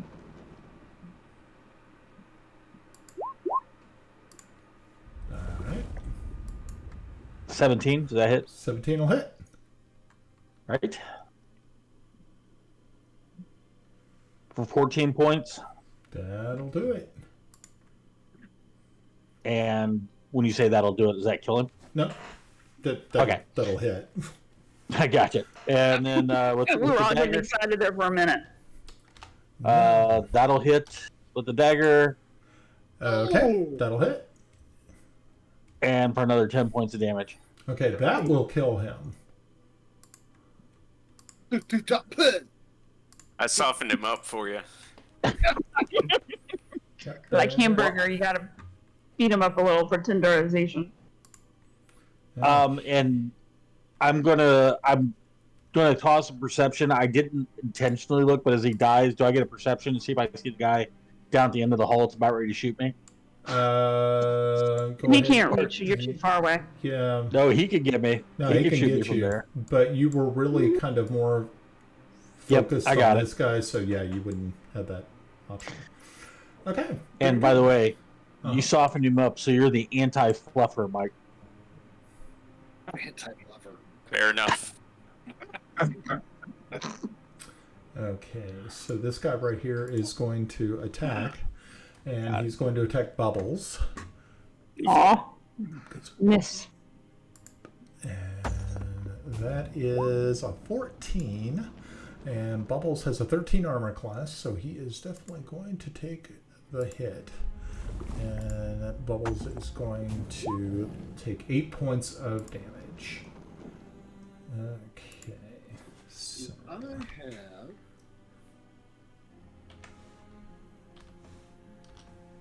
let's see. I think that's about right. Okay. Actually, let me do it the other way around, because that was 8. Yeah. Okay, cool. Alrighty. Good deal. Next is Kiffy. Me again already. Oh, that's exciting. All right. So much excitement. Yeah. Let's carry on with our good work here. A Carry little on. more Warhammer action. Okay. 3 times charm. Haha, crit! Okay. That's There you go. beautiful. And bottom rolled the damage. Again! Okay. Well, okay, but hold on. Remember, we have rules for critting here. So you get the full amount of damage that you would normally get, and then you roll damage again. Okay? Okay, well, So the what is full your- amount Yeah, what's your would full be amount? 13. 13? Okay, 13. Okay, and then what's your other? The roll that I made with the attack is 6. Okay, so that's actually going to flatten this guy. So he is Split. dead. All right. Okay. Grinna, it is your turn. Alrighty. Let's see.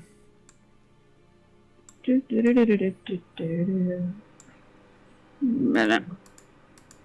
Phenomena. 10, 15, 20, 25, 30. 30, I think? 30. 25. I can be 20. Okay. 5, 10, 15, 20.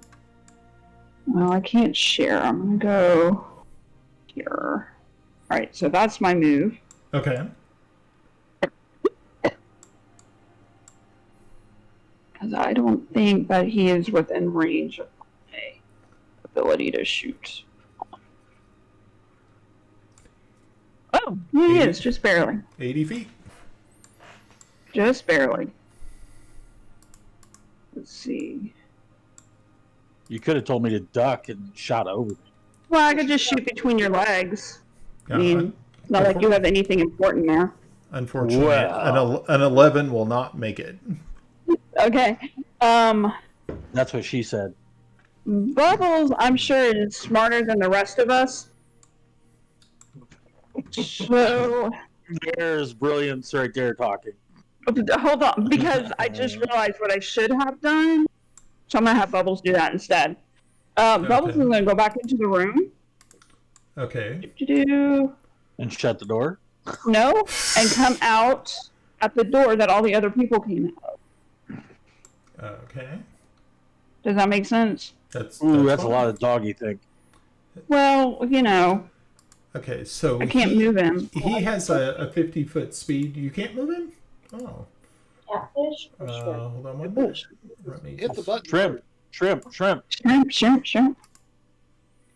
is not letting me move him. Hit the Okay. pointy arrow. Hold on. Hold on. Oh yeah, that helps.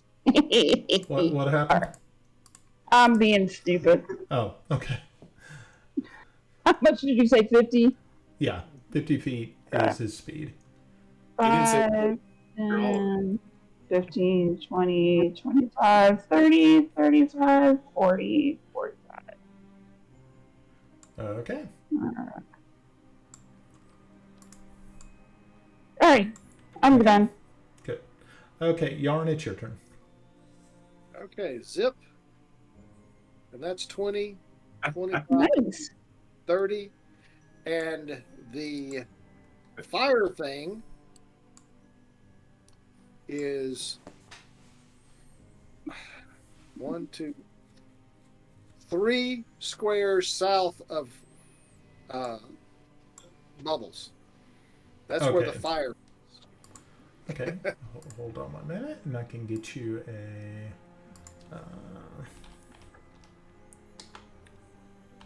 Let's see if I can get you a actual. You should have lit up graphic Bubbles on as the they board came for by ya. you. Might be able to get that for you. Oh, that's kind of funny looking. Oh, that's kind of neat. So you said 3 below him? Yep. How about like that? Right there. Perfect. Alrighty. Okay. Alright. So is that all? Is that all for your move, Yarn? Yeah, that's my turn. Okay. Tomas, it is your turn.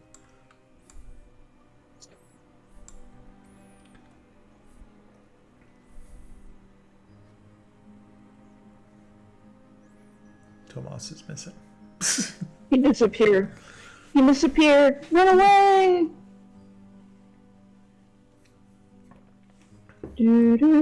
So much disappearing.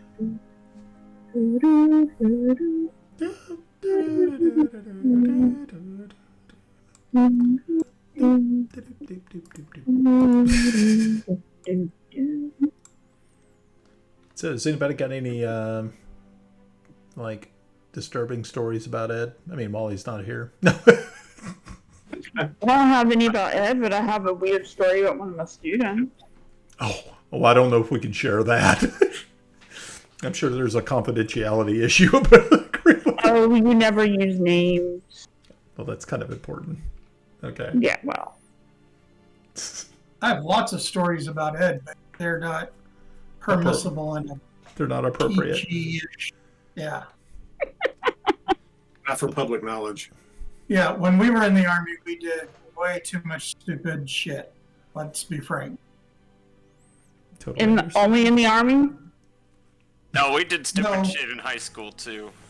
No, and post-Army as supposed adults. Nice. It's always interesting about the age that people consider themselves an adult. Because 18 isn't, some people consider themselves an adult, some people don't. I don't think Russell didn't really act like an adult until he was 38, 39. I'm still a kid, so yeah, I in that aspect.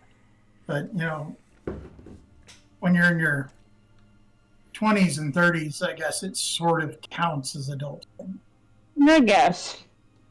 It's the new Doing teenage. adult-like things. Well, they're playing at doing adult-like things. Thought we were going to get a chance to watch Ed talk with his hands. Okay.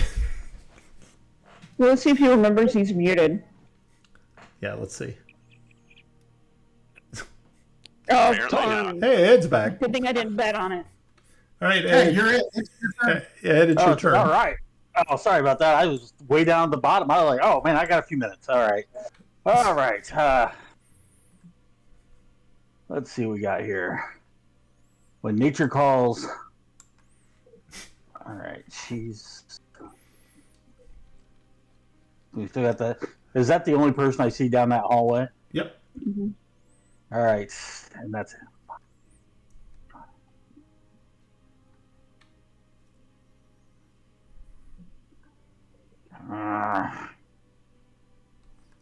Yeah, I know.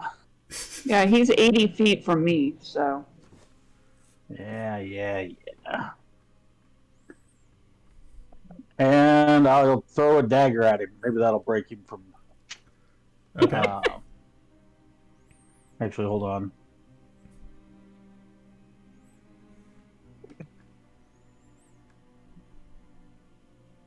Yeah, but I'm not gonna do that one. So, yeah, I'll throw the dagger. Actually, I have my crossbow, so can I? My daggers.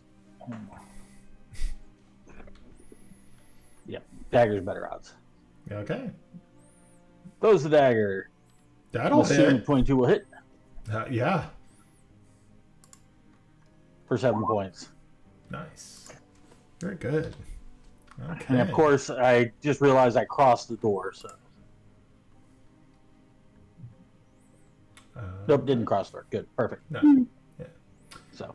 All right. Then he's going to take a shot at you, Tomas, because of your assault. And so we shall see how he does. Oh, I rolled the wrong die. Can you imagine that? Okay, so hang Well, tight. I think that counts, though. No, it doesn't. It's a 1d8. But nice. I know nice, that. nice attempt. Nope, and that'll definitely miss you because that's a 9. All right, very good. Kiffy, it is your turn. Man, okay. Everybody left, and I can't see what's going on. So let's go over here.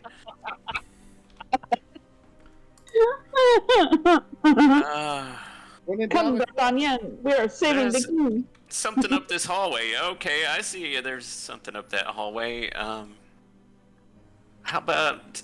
I think it's time for a little guiding bolt action. All right. Guiding bolt action. That's 120 feet, so pretty sure. That'll work. And I rolled a 1. So you guiding bolted the wall behind him. That was nice. Very good. Fired a shot across his bow. There you go. Grenna, it's your turn. You probably did more damage to me than you did him, so. Well, let's not go there. Glad you're wearing your brown pants. You know, I played with a DM who, if you did a shot like that and you rolled a 1, the person that was in the way actually had to roll a savings throw to see if they didn't get hit. So Brian's very nice and lenient. I like that. I mean, do you want me to do that? I mean, I'm cool. No. With it. Well, you just realize, guys, if he does it with me, he's setting a precedent that I will remind him of daily when you guys are in front of me shooting stuff. So let's just point out, Grinna, that you're the one that's standing right in front of me. So. Yeah. Well, I mean, we would all have to roll it, but that was just my thing. Anyway, moving right along. Okay. But loose and fancy free. Oh, is it my turn? Yeah. I posted an idea in the Princess Celene chat. Uh-oh. all right, taking a peek. Oh boy. What could it be now? Different song. Let's see what's going on. Alrighty. Not gonna hit. Right. Oh. Okay. Okay. I like it. Oh boy. Okay. Nice. Okay. Yeah, that's definitely not going to hit, unfortunately. What's Bubbles up to? So the 1, 2, oh, no, wrong numbers. 5, 10, 15, 20, 25, 30, 35, 40, 45, lunchtime. Okay. And lunchtime it is. Let's see what happens. And with the bite. And that is a 20, which will definitely hit. And taking a big old bite out of crime, so to speak. The gruff, the crime dog. So I am Bubbles, fear me. Okay, Elegant so bouquet, Bubbles Daddy. gives him a nice bite. All right, very good. I'm liking it. All right, Yarn, it is your turn. Whoa. All right. Which door did Bubbles run out of? This one right here. Okay. Well, let's see. I'm going to move the sphere 30 feet that way. Okay. 5, 10, 15, 20, 25, 30. And then I'll follow right behind it. Okay. If you'll sort of indicate which square it's going to land on, I'll put it there. Three north of me. Okay. Yeah, you can also just like hold down your mouse button on a particular square, and it'll let me know exactly. There you Okay. go. Yeah, like Yeah, that. kind of a neat thing. All right, Yeah. very good. Tomas, it is your turn. My turn now. So I didn't see the bubbles interaction. No, you can't see bubbles. Yep. So from there, I'm going to.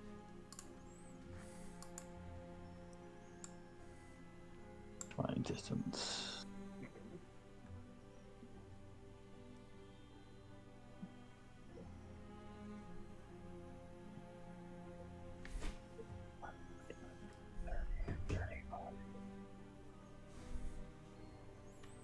Get right up on him. Okay. Hey, Bubbles! What's up, yo?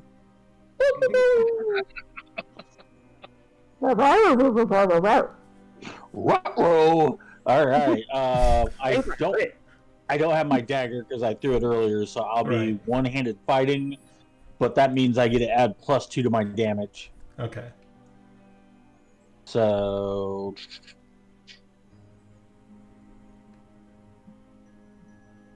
17. That'll hit. And this will be I'm one-handed, so all right. +2, 14 points of damage. Okay, he goes down in a spray of bone and blood. Damn, Tomas is just... This sounds like a J.R.R. Martin book. Spray of bone and blood. It does. Damn right. Can I take a 5-foot step forward and peer down the hallway? Sure. Do I see anything? I guess I'm limited because oh, there we go. I got it. So the way it looks when I look is it's blacked out until the next torch. I'm assuming Right. because I can see the next torch, I can see through it, and that the passage continues that way. Well, you also have to remember some of these torches were put out. I'm just on saying your how the way dynamic. in. Yeah, I'm just saying the Yeah. dynamic lighting that's currently up on the game. So Right. So if the torch all the way down at the end of the hallway is out, then I can't see down the hallway. Let's see. I'm right now. You should be able to see all the way up to here, because I was like, Yep. yeah, Those are Yeah, the stairs out. yeah. Those are the stairs out. You remember when we played this last time, I didn't have a map up, so I don't see it. Oh, So I don't. yeah. I Yeah. don't want it.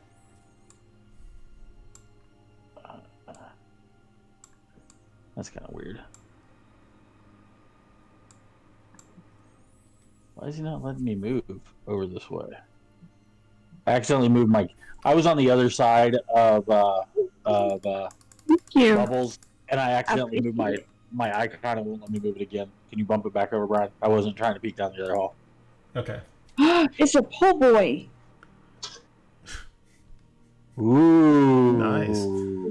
Look, they're feeding the Scoutmasters. Woo-hoo, shrimp po' boys, fried tomatoes, coleslaw, and some sort of pie. Nice. Sounds good. That's my action. As a free action, I'll just drag my dagger out of the dude I hit earlier. Okay. Sounds good. All right. Done. So you guys are now out of combat, and you may proceed or regroup or do what you please, of course. All right. Well, it's gonna take me a while to haul my stubby self up all the way over here. All right. Did we kill everybody? Yeah, you killed Yep. everybody. Come on, man, we're done. All right. Well, now we're in free move, so I can go here. Okay. Real quick, I'll act as lookout with bubbles. Why don't you guys loot the bodies, real quick? See if Oh, there's yeah. any Good idea. keys. You know, if gold happens to be picked up, that's okay. But I'll be on watch. I haven't taken any damage yet. Famous Okay. last words. Okay, so yeah, after you quickly go through, some of them have like you find some pretty mundane weapons for the most part. You do find 20 gold pieces in total. The bow this guy has is just a simple sort of, the archers were just using recurve bows, so it wasn't like they were anything super special. But yeah, as far as usable items, really the gold was probably the best find that you were able to get. Are they wearing any type of distinctive uniform? Yeah, these are Ket soldiers. So they are wearing the colors. I'm going to go ahead and don a tunic. Okay. If it gives us an advantage somewhere down the road. Oh, now we want to disguise ourselves. I said this earlier. This is the Death Star escape. We got to go rescue the two Princess Leias, and then I get the. Oh, Are you ouch. short? Ouch. Aren't you a little short to be a squire? Oh. Hey, Brian, is that guard still in front of between me and Kimball? Yes, there is a guard, and then of course the mage is there all as well. All right. I'm going to start reciting the creed of the shield. Hopefully enough to annoy them so they go away. Okay. So the world is a dangerous place that poses a never-ending series of challenges to those who fight for justice and protection of the weak and innocent. So on, so on. And I keep repeating until hopefully they go away. Okay. So, yeah. The mage just steps up, takes his staff and sort of pokes it through the iron bars and just shoves you with it against the wall. And he says, "Be quiet with your infidel mouth before I close it permanently." And he just spits at you. I glare at him. He looks over his shoulder My and one says, eye. "Drag the gnome out and beat him." As you hear the keys on a ring being pulled from his belt, you see the soldier opening up the cage, reaches in, as you kind of watch, and just this wave of sadness comes over you as you see him drag the half alive body of Timble. And I have a question for you, quick, roll, Brian. Sure. How are you on spell components? Are we required to have them to cast them, or Nope. no? Don't give a shit about that. Sorry. Okay, as he brings him out, I'm going to start beating him. I'm going to cast Sanctuary on Timble. Okay. All right. Ooh. Okay, so you cast Sanctuary on Timble, which means that guy has to make a wisdom save. You ward a creature within range against attack and is 30 feet. Until the spell ends, any creature who targets the warded creature with an attack or a harmful spell must first make a wisdom saving throw. Yep. On a failed save, the creature must choose a new target or lose the attack or spell. Okay. It'll last for 1 minute. Okay, he rolled an 11. What is your DC? Oh, you're going to ask me crazy questions like that now. Damn Should be right. like a 13 or 14. Shouldn't it? It's 12. Oh, lucky. Okay, so yeah, he fails. So he immediately drops Timble. And from what the spell sounds like, it sounds like he will immediately attack because he now has Timble right here. Timble's laying on the ground. He dropped Timble. He's going to step here, and he's going to attack the mage with his short sword or his long sword. Okay. Let's see how he does. 15. Let's see how that mage fares. Okay, damn. Okay, it hits him, and wow, that was impressive, cool, fun. And he does a total of 10 points of damage to the mage. Wow. Okay, so yeah, okay, so we've already got the 10 on there. Nice. Okay. You see the mage sort of rear back because he was not expecting this attack. And you can see that he has received a pretty brutal wound on his arm. And I say, yes, our spy has revealed himself. Save us. Alex is a terrible actor. Make a deception check, yes, please. Oh yeah, this is gonna be interesting.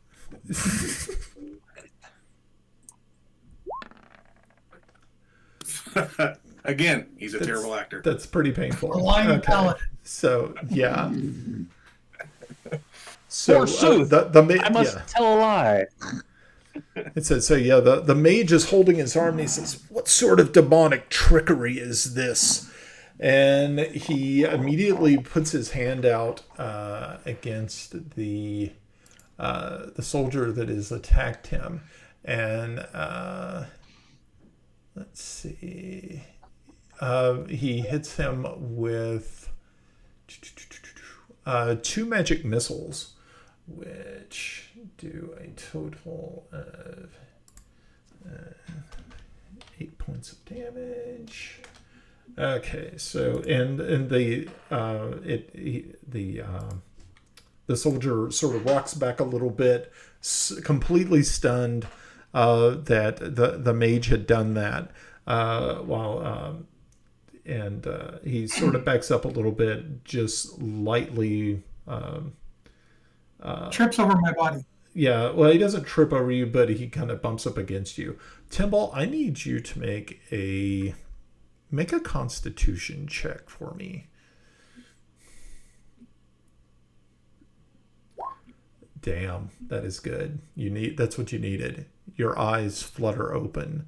Your mouth feels like it is completely on fire, but you are conscious and you are prone, but you at this point in time cannot speak.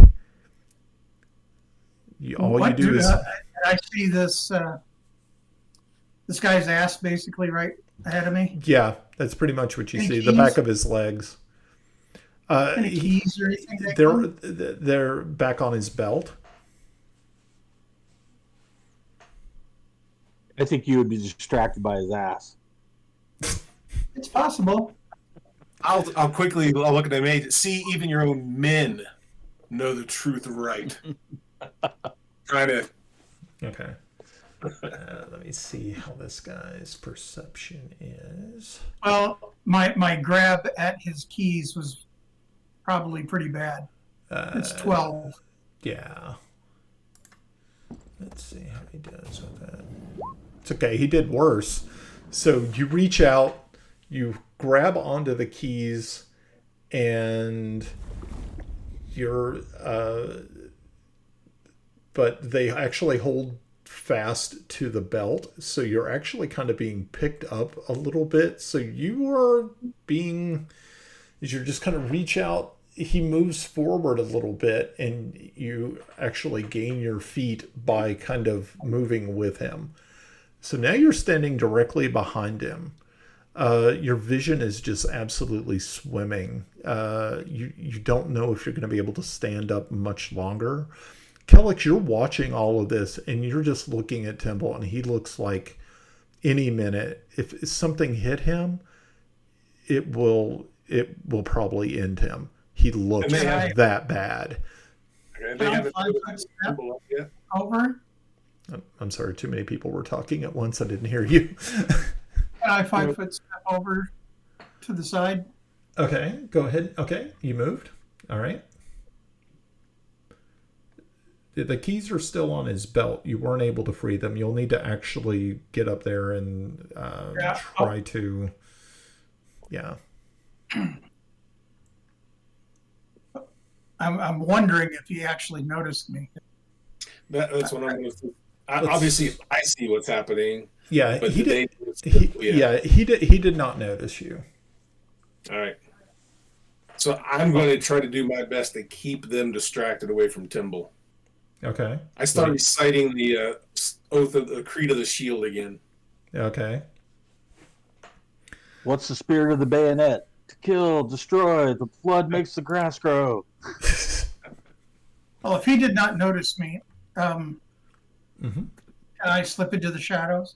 Okay. Mm. All right. Give me a give me a stealth with advantage because of the low lighting here. Okay, that's not bad. No, it's Do you want to give me another one? Another. Might Okay, be that's a even critical better. So yeah, as Kellix, as you kind of look over, as you're reciting, trying to not look directly at Timble as you recite the Creed of the Shield, he just disappears into the shadows, and A smile comes across my face. You see the mage, and he immediately shoots a look back at you, and he says, "Oh, trust me, your little, this insolent attitude you have is about ready to end." And you see him reach in and pull out, it looks to be some sort of small piece of like coal or something like that. And as he recites the spell, make an arcane knowledge check. Counterspell. No, unfortunately not. Use Arcana. Ooh, I actually have something for that. Funny enough.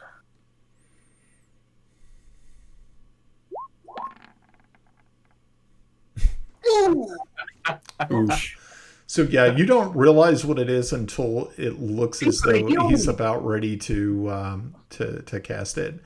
And just as he is about ready to unleash an actual fireball on you in his anger, you see the soldier reach out and grab his arm, and he says, "Lothar wants him alive."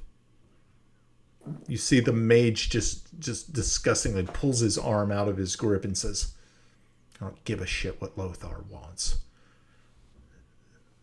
This infidel filth must pay."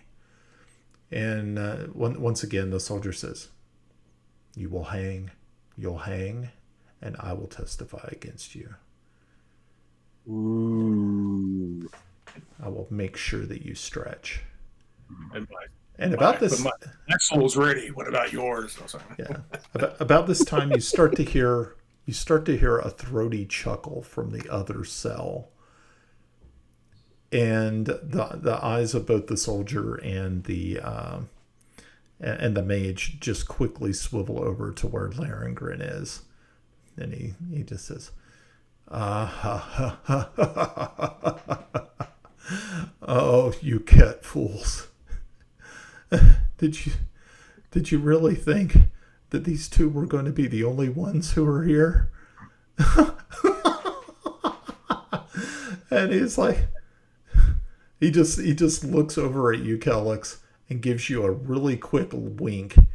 And about that time, you start to hear some sort of strange sound emanating from all around this room. And it's like some sort of like a wail, like a ghost or something of that nature. And you see both the eyes of the mage and the soldier get just wide with fear, and they start to back out of the room. You hear as the mage is getting ready to, as they're shutting the door, and says, We'll be back for you. Do not doubt us. Lothar will be here soon. And then you hear Larengrin says, let Lothar come. Don't fear that craven coward. And then they shut the door behind them. Yes. I take stock of the things that are on me. What do I have on? You don't have much. You have your clothes. You have the mouse. Given my nature, might I have secreted someplace in my clothes? I bet it's not in your clothes. Unfortunately, you were tossed pretty heavily. So, like I said, about the only thing that you Did they have take on my you. ring? They did take the ring. Bastards. So once they're gone, Timble, you there? Yeah, I'm here. Okay. Unfortunately, at this point in time, Timble, you can't speak. I was wondering. Yeah. The vial of caustic liquid that you drank has incapacitated your vocal cords at this point in time. Is there a bucket of water other than the one that he threw on me? And no, Ed, I'm not looking for the bucket of piss. Not looking for the poop bucket. Yeah. No, unfortunately. Fine, I had to go back on mute because I didn't have anything to say then. Yeah. Unfortunately, no, you don't. So I'm going to take these guys out here. I'll step out there and point to my throat and mime that I can't speak, because I doubt if I did some thieves' cant signals, you would understand. Yeah, no doubt. I would think that there might be a problem with that. I kind of look at him out of my one blurry eye. Can you walk? You think you can find the others?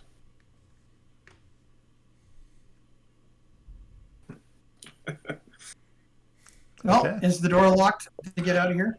Once you get there, you do realize that they did lock it behind them.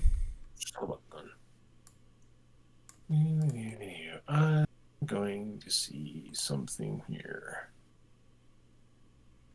Okay, how slovenly are they? Did they leave anything in the corners, like our clothes? Yeah, you can actually, you don't find any of your clothes or any belongings, but you do if you go through like the straw that's on the ground here and things. You make a perception check or an investigation check, actually. Preferred the first one. Sorry. Okay. don't care. Wow. Okay. Cool.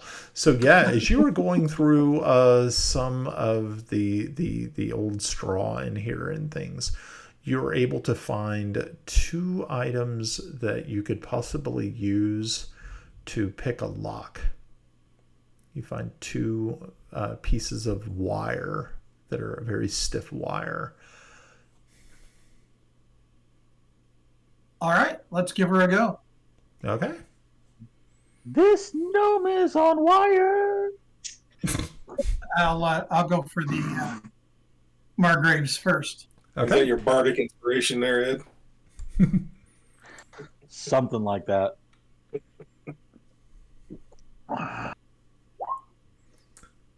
Okay. All right. So yeah, you fumble with it for just a few seconds, and then you hear a familiar click, and the chains fall loose from the rusted gate, as Larengrin just watches with amazement as you pull the last little bit of chain away from the gate. And he stands up quickly and rushes over, pushing the gate open. And he looks down and he says, "Excellent work. Excellent work, gnome." So And we'll go for the second. okay, so yeah. So Larengrin walks out and he walks over to your cage, Kellex, and he looks in and said, "You, sir, are definitely a brave soldier. I hope my words did not dissuade you. I am truly in your debt." I guess call him. Is he a liege? I guess I don't know. Yeah, Randy, yeah, I guess. yeah, Make him my liege. yeah. It needed to be done. Okay, so a 13, unfortunately, is not going to really work this lock. But you can see that Larengren is looking at it and trying to ascertain a little bit more. And he says, he looks back into the into your cage, and he says, "Soldier, what is your name? Are you one of my officers?" Yes, my liege. Felix Celene of the was it the 6th Regiment? Yes. Oh, did the 6th survive? Did you make it? Obviously, you made it out. No, my liege, we didn't. There was only a few of the survivors left from Bissell. We did manage to make it back to. I can't remember the names now. Back to the Pella? where you. Ilya. Yeah, there you go. Yeah, that place. And we were tasked to come find you and save you. We need to find our friends. We have a means of getting you out of here quickly. Excellent, excellent. I guess this was all put together and put in place by my dearest wife, I suppose. Yes, my liege. I know I could depend on her. She's such a good lady.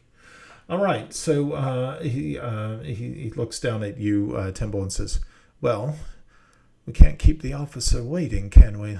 Keep working on that lock. I'm going to see what I can find out about this lock over here on the door." And he moves over there and starts to look around. Now, unfortunately, it is not looking good. I mean, the wire seems to be getting a little worn, and you have one more chance before calamity might strike. No pressure. Oh, jeez. Okay, so with the just deft hands, you're able to get in there and just hoping against all hope that you can actually make these the connections. You hear the click, and the chain fall. The lock and chains fall away. Choices. Yeah. All right. Larry looks back over you and says, "Excellent work."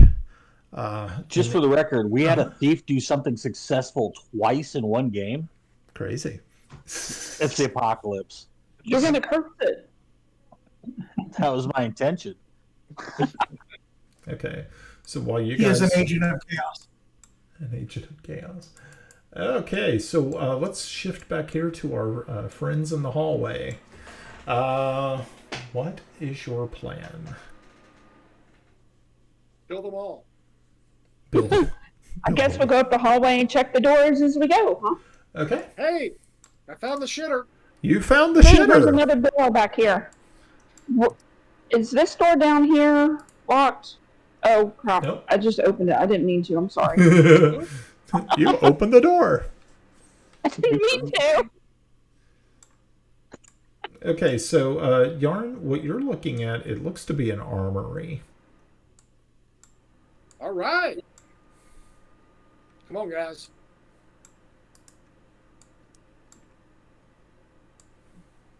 Ooh. Ooh. Ooh. All right. Y'all I heard come somebody say armory. on. Y'all, come on. What is this? What is this? What am I looking at? Okay, well this room right here, it's an armory. Yeah, but I'm looking at the grates. Oh yeah, they're just grates. They're just grates. Yeah, They're really great. Yeah, they're super great. They're awesome. Super fantabulous. Yeah, so don't worry about them. They're fine. So, as an armory, as I glance around, do I see any better armor than what I'm currently wearing? No, everything here looks pretty mundane. I mean, there's like some chain mail, there's some studded leather, but there's only like 2 or 3 suits of each, and there's nothing of any great, anything special about them. The weapons are also very mundane. I'll grab a couple. I'm going to grab 2 extra daggers just because I've had a penchant to throw, so I'm just going to like stack up. Cool. Okay. Is this door down here locked? That's the shitter. That's the shitter. Oh, okay. Sorry. Do you want to go to the shitter? What about this one? Guys. So for Let's me, Hey, we knew they came from they took them to the north, or at least I'm assuming, because I doubt they left the passage. So I say we just don't spend too much time here and just keep moving north. Okay. Come on, guys. No, we need to go in here. Okay. Come on, guys. So yeah, what you see in here, it looks to be an ancient dwarven, like a burial, like a catacombs or a tomb, and it looks as though there are past commanders, but the of Kodal Keep, but the last ones are like 1,000 years. The dates are like really ancient and extremely old. But you get a feeling once you step inside of this room that this is truly holy ground, and so that is what you're able to kind of figure out. Follow us. Okay, you find a kitchen. Is it recently used? The kitchen has recently been used. Yeah. Woohoo! Is there anything to eat? Oh yeah, there's food like on the tables and stuff like that. There's cheese and bread and stuff. Are we hungry? Muted it. Okay, see, yeah, you guys moved off the map for me because you guys are in click door open mode. So can somebody tag me to bring me over where you guys are at? Oh wait, where are you? Look up. Look north. I got it. I'm there. You just all took off, and I'm like, all right, now I can't even tell where to put my character. So thanks. We're exploring quickly. Yep. Well, Okay, just- so as I really love it that the intrepid fighters are hanging back and the intrepid wizard is fighting things out. Ooh, what's Ooh, that? look, it's a stuffed pig. It's a fire pit. So, It As- is. It looks like there's a pig or something on there. okay, so as you open up that door and step in, Yarn, yes, it's a gigantic fire pit. And who else is anyone? Okay, it looks like everybody's going in. Okay, cool. Alrighty.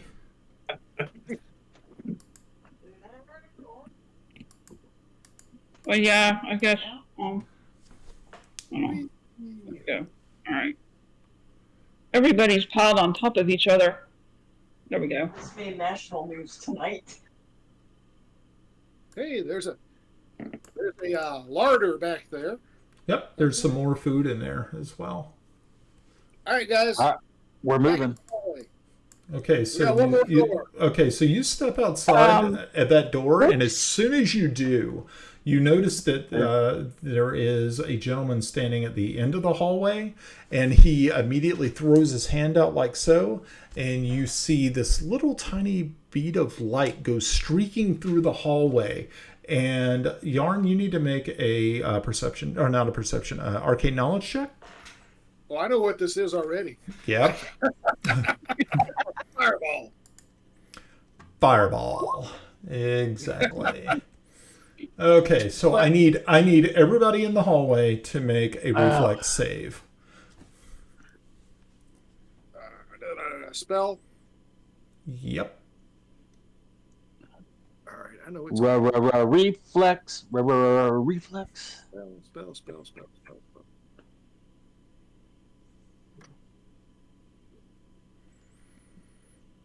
I've not had to make a save before.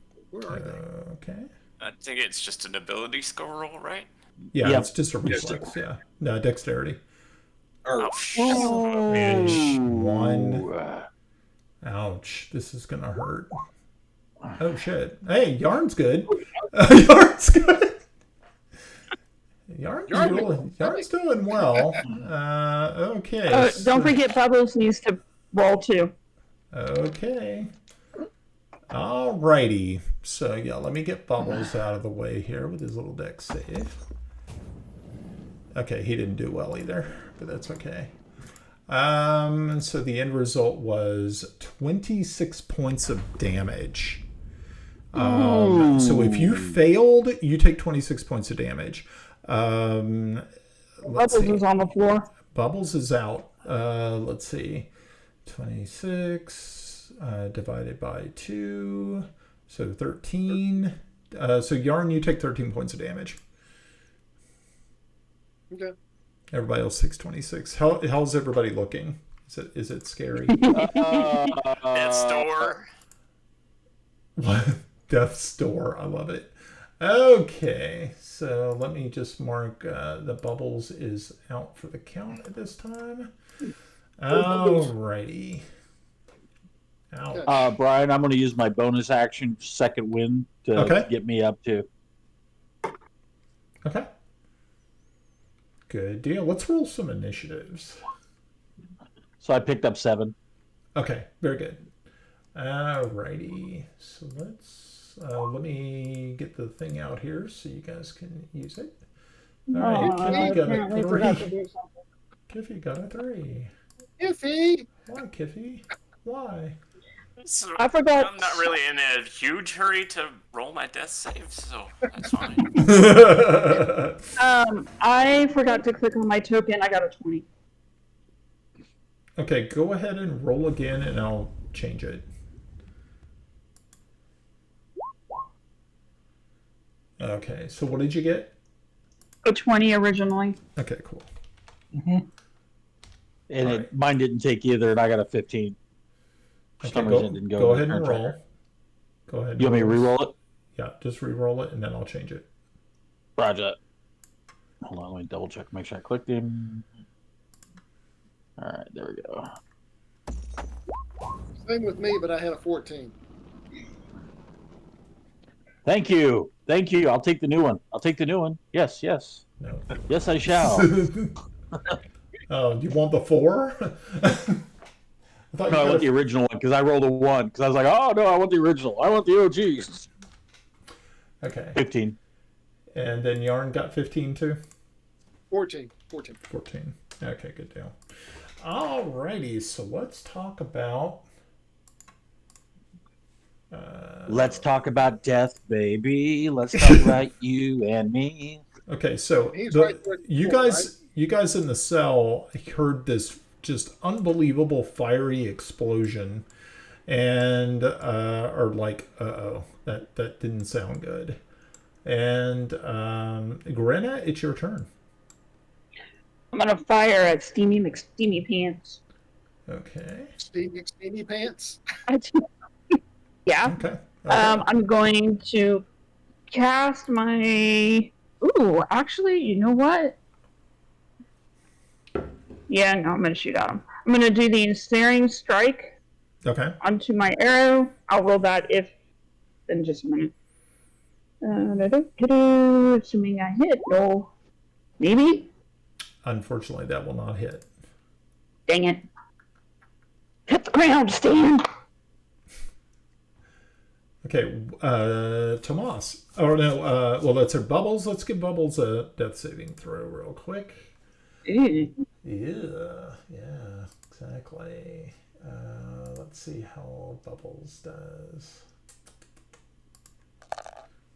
And Bubbles got a 4. So that's his first failed death savings throw.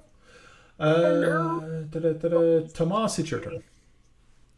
So I'm going to assume he's right there on that door. I just can't make out the icon. Yep. Okay. Yeah, he's right there at the door.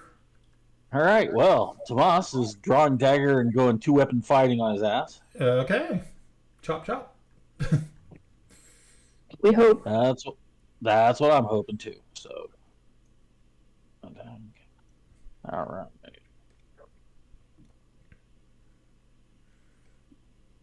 That'll I'm hit. going to assume that hits. Yep. That's the... Yeah. Ooh, yeah. Okay. And that is 11 that your- points. 11 points. Okay. And then I'm gonna hit him with the dagger. Okay. 14. Unfortunately, that'll miss. And then I'm gonna use a bonus action. I do have once per short rest. You didn't For really, action surge. You didn't really have a short rest between you guys were searching through rooms. Right. I haven't used my action surge yet. Oh, okay. Go ahead. Yeah. So I've got action surge, and then I also have those superiority dice. Right. This is an action surge. Okay. Which is a bonus action. Okay. Once per short rest. So my bonus action, whack him again. Oh, does it hit? So damn. No. Okay. Very, very, very, very good. Okay, so this goes. He ain't casting no more spells this round. That's for damn sure. Okay. Well, hopefully he does like provoke some attack of opportunity that fuck his shit up. Okay. Like Grant took Richmond. Yarn, it's your turn.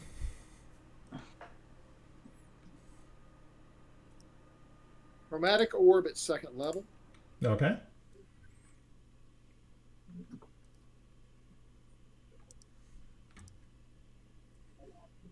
Okay. So he needs a... Okay, 23 will hit. And you did cold damage? Yes. It's different for you. Well, he just tossed a fireball at me, so... Okay, so yes, this chromatic gigantic snow orb goes flying out, smashes into him, and driving him back against the wall and killing him. Damn. Vicious. Y'all is vicious. Y'all is vicious.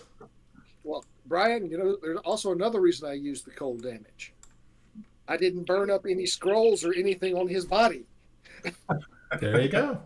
Very smart. I'm going to bet he was killed by Sanctuary. Say again?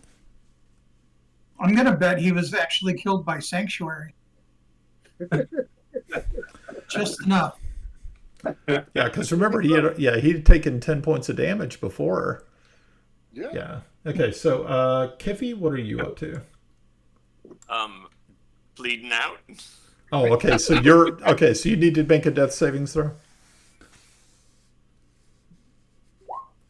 And you make it. That's good. Okay, first success. Very nice. Alrighty. What are you guys doing? You're still considered in combat because there is still another person out there. Ooh. Where is Kiffy? Where is Kiffy? Kiffy's on the floor. Well, I get that he's laying in the hallway. Doing Are we still going in turns? Yeah, since there's combat, let's keep on going because this could impact. Yeah. So Grenna, it is your turn. What are you doing? Okay, so Kiffy? Is Kiffy the one bleeding out? Yeah, Kiffy's not looking good. I'm gonna do cure wounds on him. Okay. So that is That's just tell my move. Okay, so just tell him exactly what the full amount of healing is. 9. All right, Kiffy, you received 9 hit points back. Outstanding. It's pretty sweet. I feel much better. I expect somebody to return the favor. Okay, Tomas. I chose you over Bubbles, so you know. Ooh. All right, Tomas, it's your turn. Yeah, so what Tomas would do in this situation is, thinking that there's still a threat, he's going to step forward over the wizard and peer down the hallway. Okay. Just as you do so, you see that this door right here, someone sort of dips inside of it. Does he shut the door, or is he just kind of dip in? You see the door shut behind him. Okay. Could I tell anything about them? Like, was it male, No. female, kid, No, you're not really too sure. big, short? Okay. But I remember I'm in the garb of the Ketian guard, right? Right. So I'm going to go down here Okay. and knock on the door and say, quick, open up. They're after me. Okay, make a deception check. Man, where's my bard when I need him? Brendelian, you're not.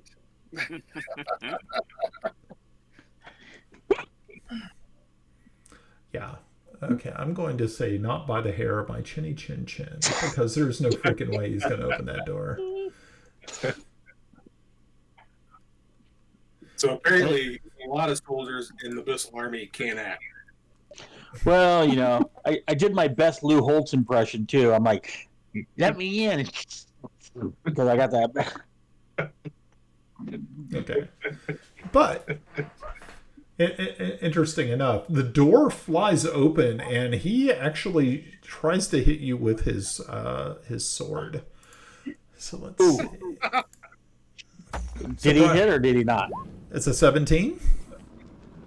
That does hit me. I'm 16, so he does hit. Okay, so you take a total, a 3 hit points. Wow. Ooh, big deal. All right. Very good. Yarn, it is your turn. I'm rifling the body of Scorched LaRue here. Okay. All right. Okay, so what you find is actually a spell book. Yes! In the bathroom. Yep. So, yeah. That's party treasure. Only if you know about it. Oh. That's what she said. I wrote it down. Okay. So yeah, we can discuss what's in the spell book. He also has 20 gold pieces in a small pouch at his belt. Okay. And he has a very impressive looking staff. All right. Okay, cool. Alrighty. Kiffy, you are up.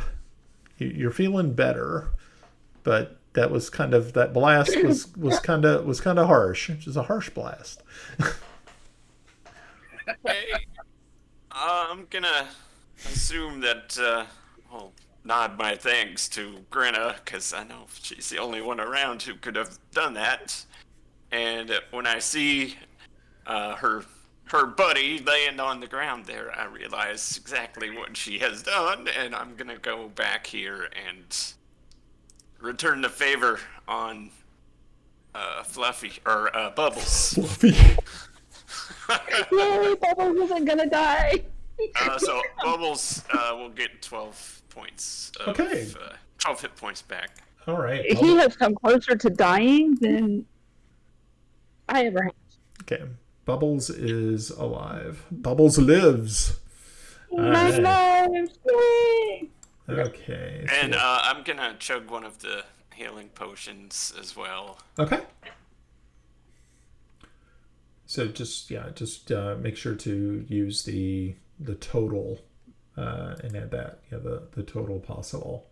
All right. Those are Grinna, D8 plus 1, correct? Yep. So 9 points. Okay. So Grinna, it is your turn.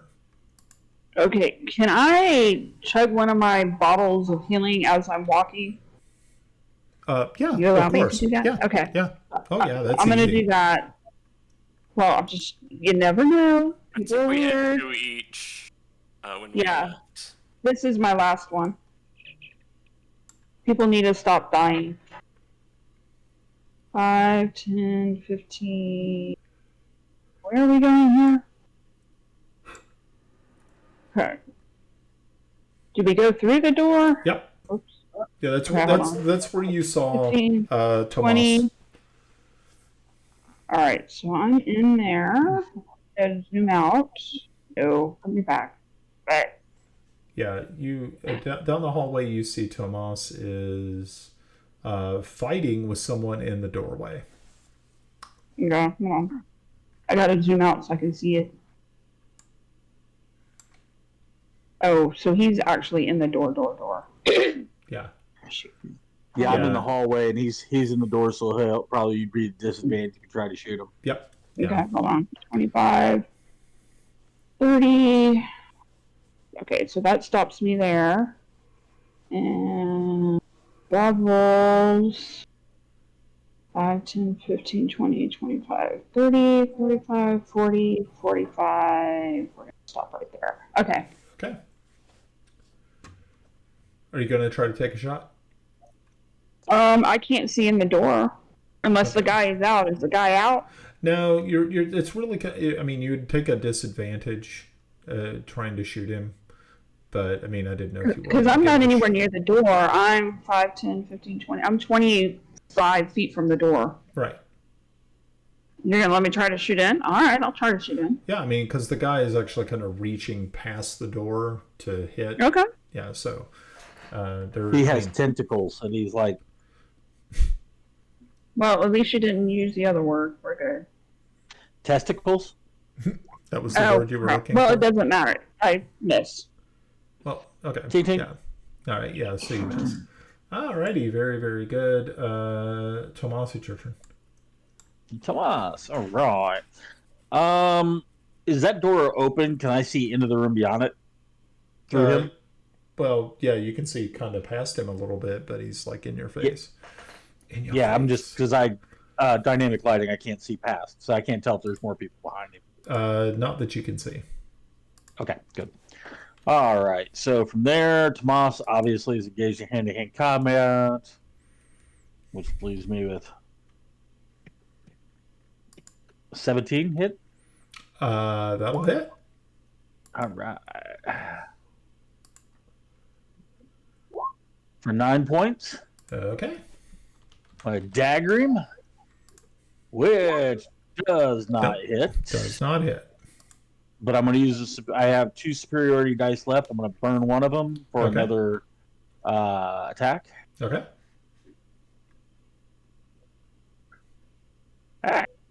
Does not hit. So. Yeah. Okay. Good try. Okay, he's going to also return his attack. Yeah, this is for this we're about to receive. We're truly grateful. Okay, and he fails his attack. Yarn, it is your turn. Woo! Wait. What? On I think I have to burn a dice for this. Okay. Or hold on.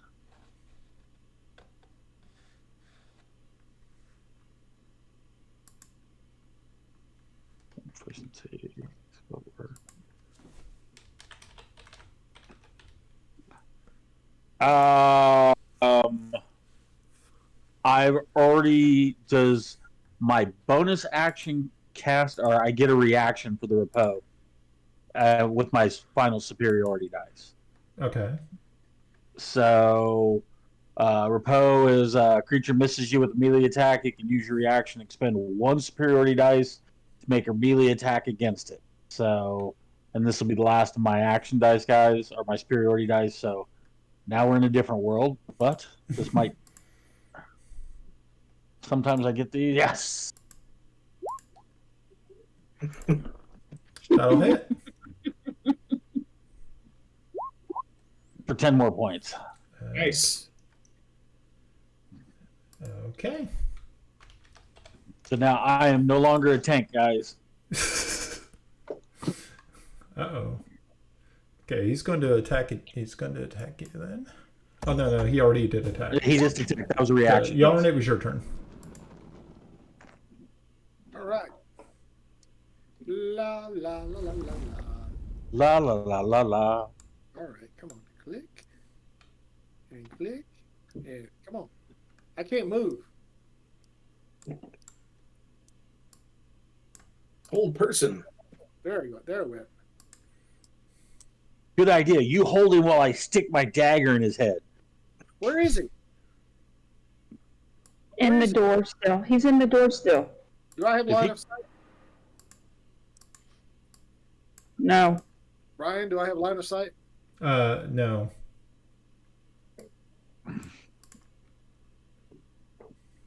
Where did I? There we go. I moved the door out of the way. It'll help you. Okay.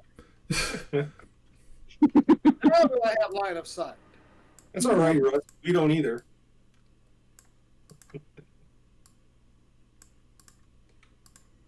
Now do I have line of sight? Yes. Okay. I just picture the wizard up there, like taking like half a step. There. Can I see him? Can I see him? That. It's like the commercial. Can you hear me now? Can you hear me now? Can you hear me now? Now. We are going to use our luck and re-roll that attack. Okay.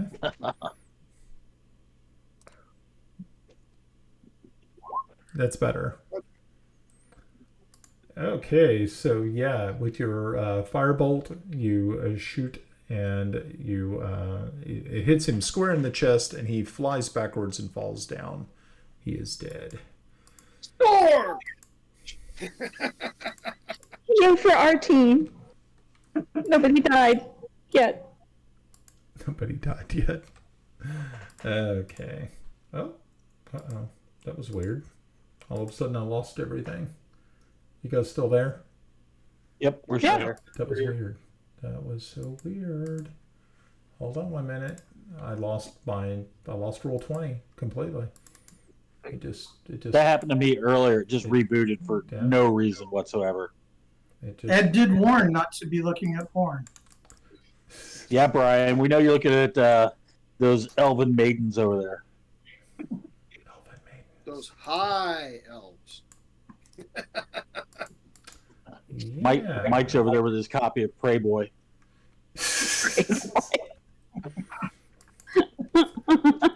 That's obvious. That's not These right. are just maidens, you know. Prey boy. Great, just to make it today. Okay, we're back. Okay, so what are you doing? You cooked that guy. Too legit to quit. Are we still in combat or are we in free movement? You are in free movement. All right. Did the other party members hear any of the combat or just the fireball? No, you guys could hear the people in the cells could hear the combat going on with the guy at the door. I guess my question would be, there are bones in this prison. Yep. What kind of condition are they? Are they Mostly good enough that I could improvise a stabby? No, they're very ancient to a point where they're all very brittle and just pretty much break apart in your hand. And has Timble gotten Kellex out of the cell yet? I don't know, or shackled. I don't know if he still needs to pickpocket or not. Yep, he still needs to try a couple of pickpockets. Yes, I'm all tied up and ready to go. You're Come on. shackled? Check Yep. that bottle for keys. Well, I used up my wires, so Yep, the wire is shot, so you are still Ooh, shackled. can we search that body? The guy that we just killed, was there anything of interest on him? Yeah, that would probably be a good thing to do. Yeah. So I guess Grinna, you're going to take the time to go back as you're standing there before a door that has one really superior lock on it, and you can hear that there's somebody trying to fumble with it on the other side, but you can't see through the door. Grinna, you go back over and start picking through this guy's remains, and you find a set of keys on his belt. Help is on the way, dearie. Help is on the way. Hey, Kippy, can you slap me? Or are you out? Ooh. Yeah, you need some heals. I can Yeah, give you some I took some ass beat that time, so I'll do. Some ass beat. How's I got two level 1s left. I'm below half. My half is 31, but that'll get us through, I think. If you can Okay. Well, let me. I'll hit you with one, just in case we need Yeah, that something works. for the prisoners. So that'll give you 12. Gotcha. Thank you. All right. So, Tim, I look at Kellex looks at Timbo and said, "Just get our liege out of here. Find the group and get out of here. Okay. Leave." I'm going to give him a slight slap and kind of motion you're coming to. Okay. Jeez. So yeah, Kimball, not Kimball, Timble. Grenna, you're up at the door. You've got the keys, and Yes. you place them into the lock, Trying. and you turn. The first key doesn't seem to work correctly, but the second one does. And I'm gonna open it, but I'm not gonna be in the. I'm gonna stand to the side and open it. Okay. So as you stand to the side and just kind of peer through, you don't really see anything because you're kind of hiding behind the door. But you hear I'm going to push the door open hard. If I see it move, it's going to get it's going to get kicked. all my slight weight behind it. hanging on to it. Kill me. Margrave puts his weight on it also. Well, we don't know the Margrave. I was going to say, I want to see an opposed dice off between the two gnomes. That'd be pretty funny. dice fight. It's a dice off. So yeah, as the door opens, let's see, Kippy and Tomas, you were able to see in. Let's see exactly how. Let me unlock this door for you. All right, the door is now open, and let's see. Kippy, A nice hat. Yeah, you were able to see that there is definitely. Is there space between the pillar and the door? Space between the pillar and the door. I'm kind of small because I would have been right. A little bit, but not very much. And, right there. So yeah, you two see this man standing there. He looks as though he's been stripped of his armor, and he is just peering down the hallway. And you hear him call out and said, "Are you Bissell, or are you Cat?" Coldlands. No. I'll be behind him. I'm just opening the door. Actually, my lord, I'm with the yeomanry. He just looks and says, "Well." Then he looks back over at you, Kellex, and said, "Are these your friends?" At the armory. Wrong word. Strong word. Companions. I think the word is companions. Okay. Wait. This is my big moment. I'm Thomas Waverly. I'm here to rescue you. You'll go to hell for lying as sure as you will for stealing. I'll jiggle his arm. Okay. I'm going to grab and jiggle his arm. Okay. He looks at you and says, "All right." All right, good gnome.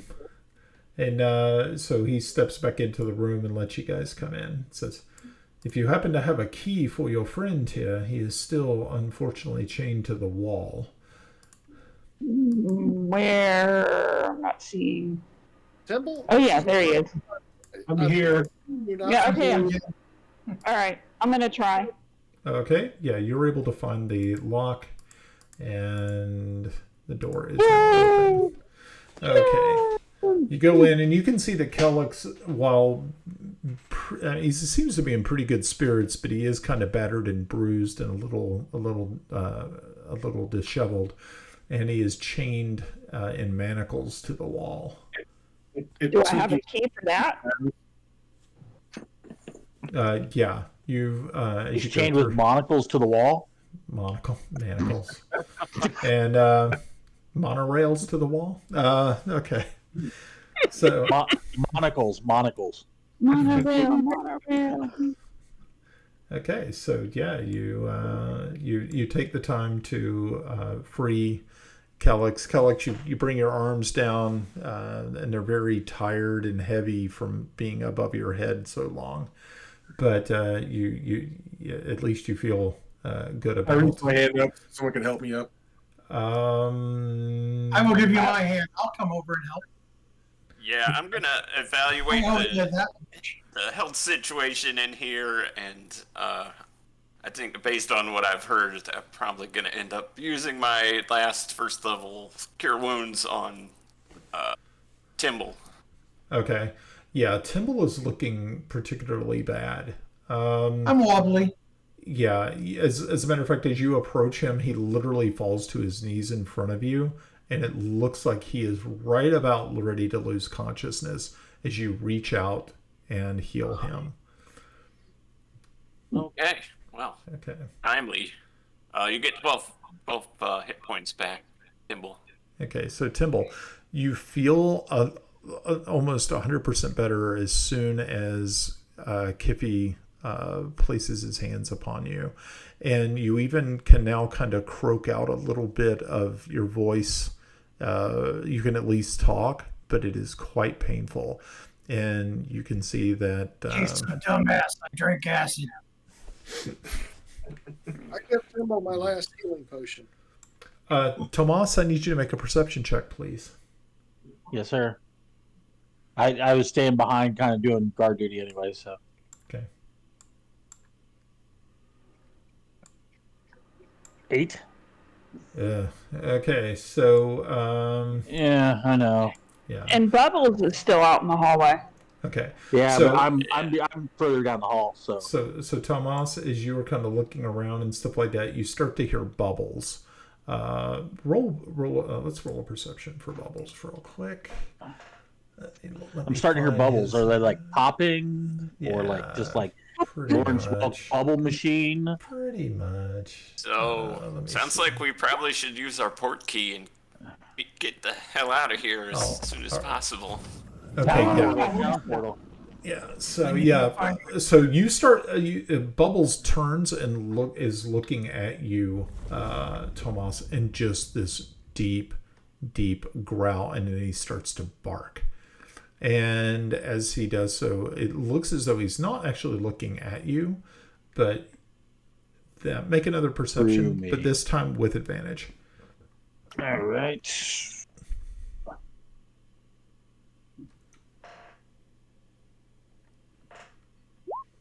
Well, 11's my best. Jeez. Oh my gosh. Okay, so I can kill people all day long. I can't just. I'm fucking blind, man. Okay, if that port key will work here in the dungeon, I suggest we leave. We have a port key? Yes. Yeah. Yes. I wasn't here for an adventure, remember? Oh, right. Okay. Alrighty. Bubbles home. Okay. So everybody needs to be standing pretty close together. And okay. Where's Thomas? Guys, I could be engaged. I gotta wait until I'm told what happens out to me out here. Somebody could be charging me because Bubbles is going Looney Tunes. Yeah, you can. Yeah, Bubbles.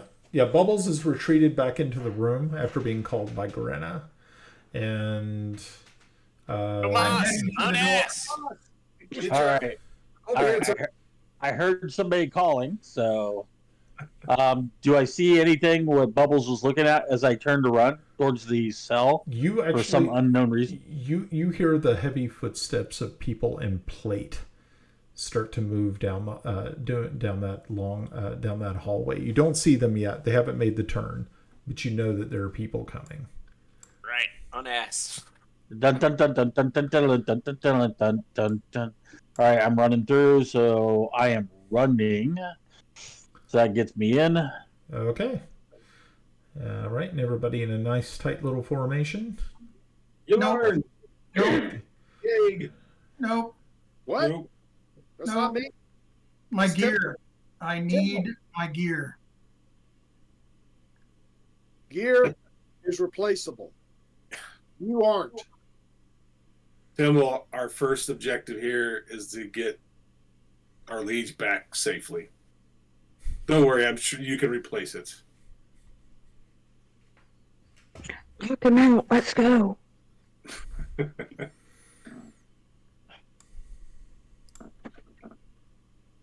All right. What are you doing? What are you doing, Albs?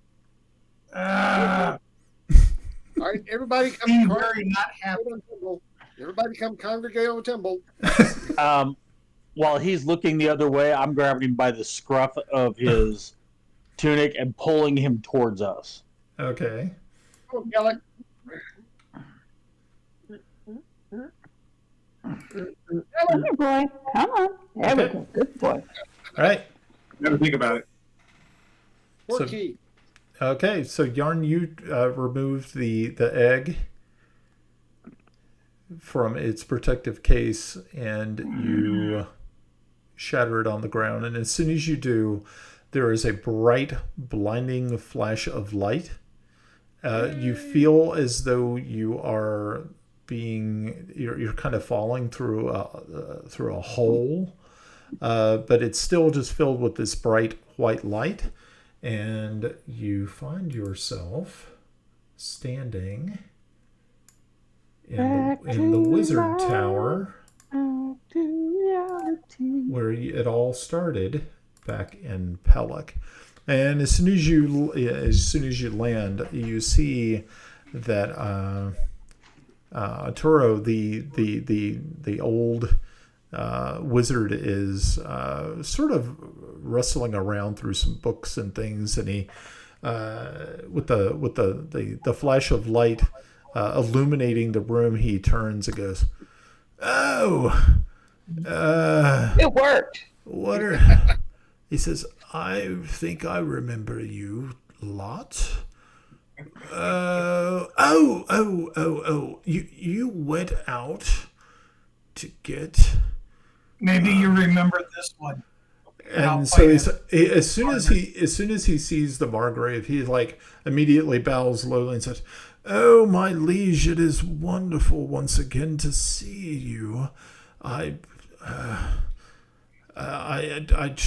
trust that your journey has been good." And the Margrave just walks up to him and just puts his hand on his shoulder and says, "Yes, Arturo, it's been quite an adventure. Thank you. Did you have a hand in sending these fine folks to deliver me here?" And Arturo says, if I remember right, I think I did have something to do with it. And he says, I don't remember too much. And the Margrave just goes, "It's okay, old friend. Don't worry. We'll talk soon." And he starts to he leads you all down, and Arturo walks up behind you and follows you down into the castle proper. You make a couple of quick and easy turns, and just as you are about ready to walk into the conference room that you actually met with Lady Ilya, you see the door fly open, and as soon as it does, Ilya is there, and she just immediately runs into the arms of the Margrave, and you can see it's just a true and just a loving embrace, and she looks past his shoulder that she's and. You can see as she just mouths to you, "Thank you," and is looking at all of you. And you can see that there are tears just coming, and it's just so much joy. And she finally kind of pulls herself away just briefly and says, "I've been, the last few days, all I've been doing is worrying, and I haven't slept, and I'm so glad that you're finally home. I've been keeping up appearances. I told them that you were on your way back. I didn't think that it would do morale any good if they knew that you had been taken.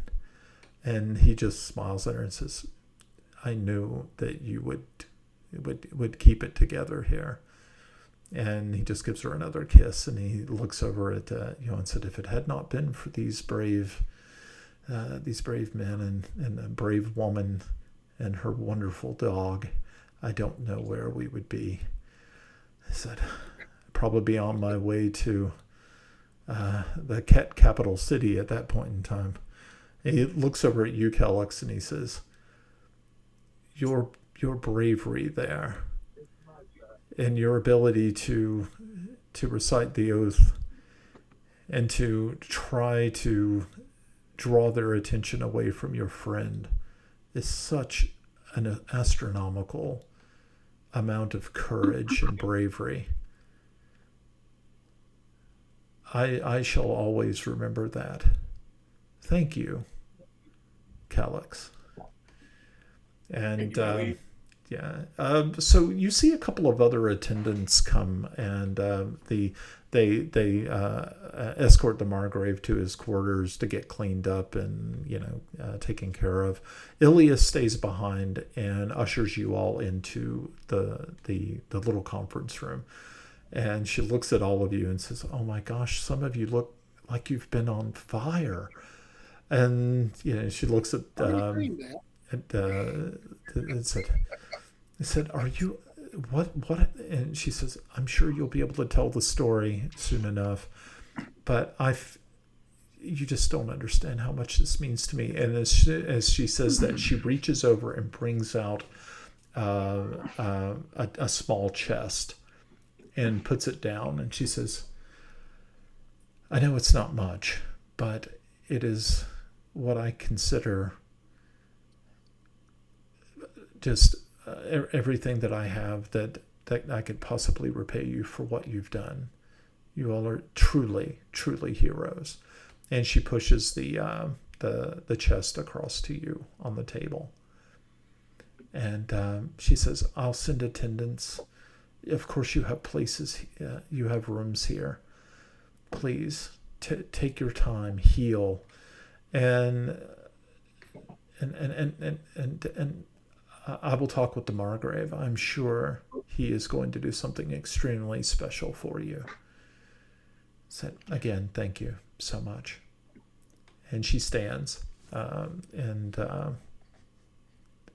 just gives you all a very kind, genuine look.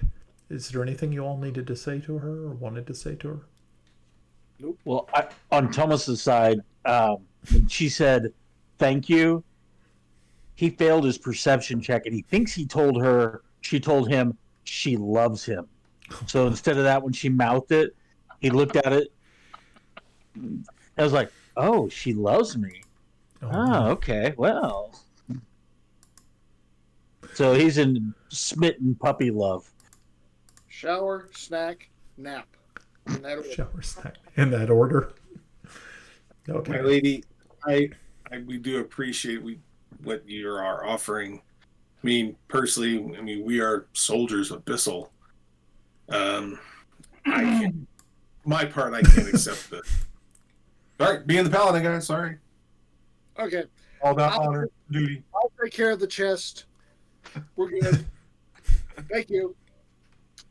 Shut Okay. up, Kelly. My religion doesn't allow me to turn down treasure.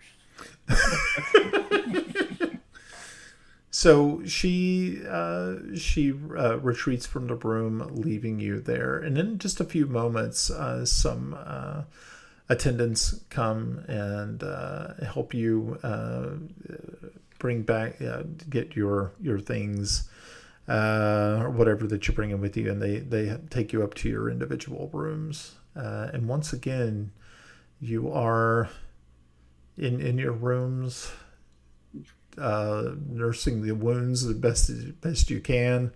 Baths have been drawn for you, and yes. While she leaves, and as attendants are coming in, I'm going to ask, did anyone get anything off of the soldiers who were keeping us locked up? A ring, perhaps? Anything more? Didn't get a ring. No, we were in a fighting withdrawal. It really wasn't. I mean, some of the people were searching, but I was pretty much in Overwatch kind of mode. I think we searched pretty much everybody, and There didn't was some find searching. any jewelry. No jewelry. Sorry. Keys. Timble impresses you with a list of expletives. You know, we could always send you back. Is it a short? I'll go. And be grateful. Just saying. Happily go. Brian, pertaining to my vision, Yeah. Does she look like anybody I saw in that vision? No. Okay. Ilya is not of that race. I gotcha. Yeah. This is totally different. Roger that. She's got a centaur. It's not a centaur. Lord. Man, The book. are female centaurs hung like a horse? Oh, Lord. Yeah. I'm sure there are. Otherwise, how would they develop? You have to propagate the species somehow. Okay. Okay. What's in the chat? Hey, Russ, the capitalist. Still wants it for me. Okay. So from what you were able to see inside, you're looking at least, after doing a real quick counting, even with Kellux's share also intact, everyone would have received. Everyone would have received it at 300 gold pieces each, including Kellux, but Kellux does not wish to partake, so you'll have to split up his 300. Take it as a donation to his pay. You could do that. That would also work. Well, it's his, so he can do whatever he wants. That is true. I mean, I'll accept it. I didn't like the idea of accepting it, so I'll definitely do something. Tithe. Yeah. Cool. Okay. Well, folks, it is 10 o'clock, and I believe this is a good enough place to go ahead and close up shop for the evening. Perfect timing. All righty. So, but before we go, once again, a big thanks goes out to Tabletop Audio for their awesome background music and ambiance. We also would like to give a big thanks out to the drunkardsandragons.com website and all of its wonderful authors. Make sure to check them out. Give them a look, and also visit them on Twitter. I believe it's what is it? Drunken Dragon. Drunken Dragon. The Drunk Dragon. The Drunk Dragon. Yes. So make sure to check them out also on Twitter, where you will also find me at our Bander. I think it's 238. Whatever. You can find me. Yeah. It does come up as TM Syndicate as a search. Oh, it does come up as TM Syndicate. Yeah, so look for the Syndicate. I think also Splash Damage is on there as well. That's right. So Splash Damage 1. One. So yes, Splash Damage 1. Not that other that pseudo Splash Damage guy. Just one. The one. So yeah.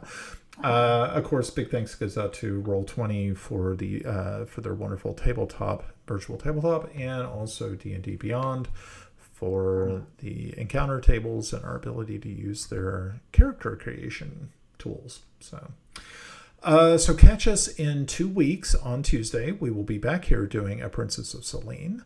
All types of things are in store for our intrepid adventurers. You can also catch this session on the Mystic Syndicate YouTube channel. So look up the Mystic Syndicate on YouTube, and you will find us there as well.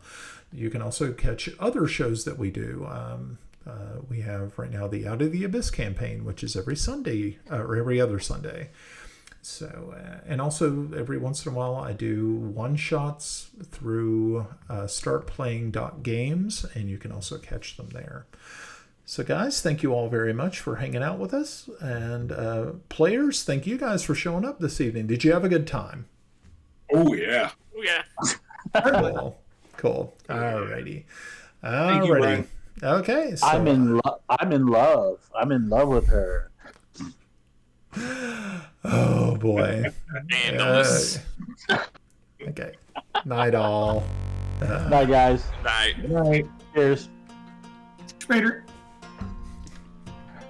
Our feet are the same.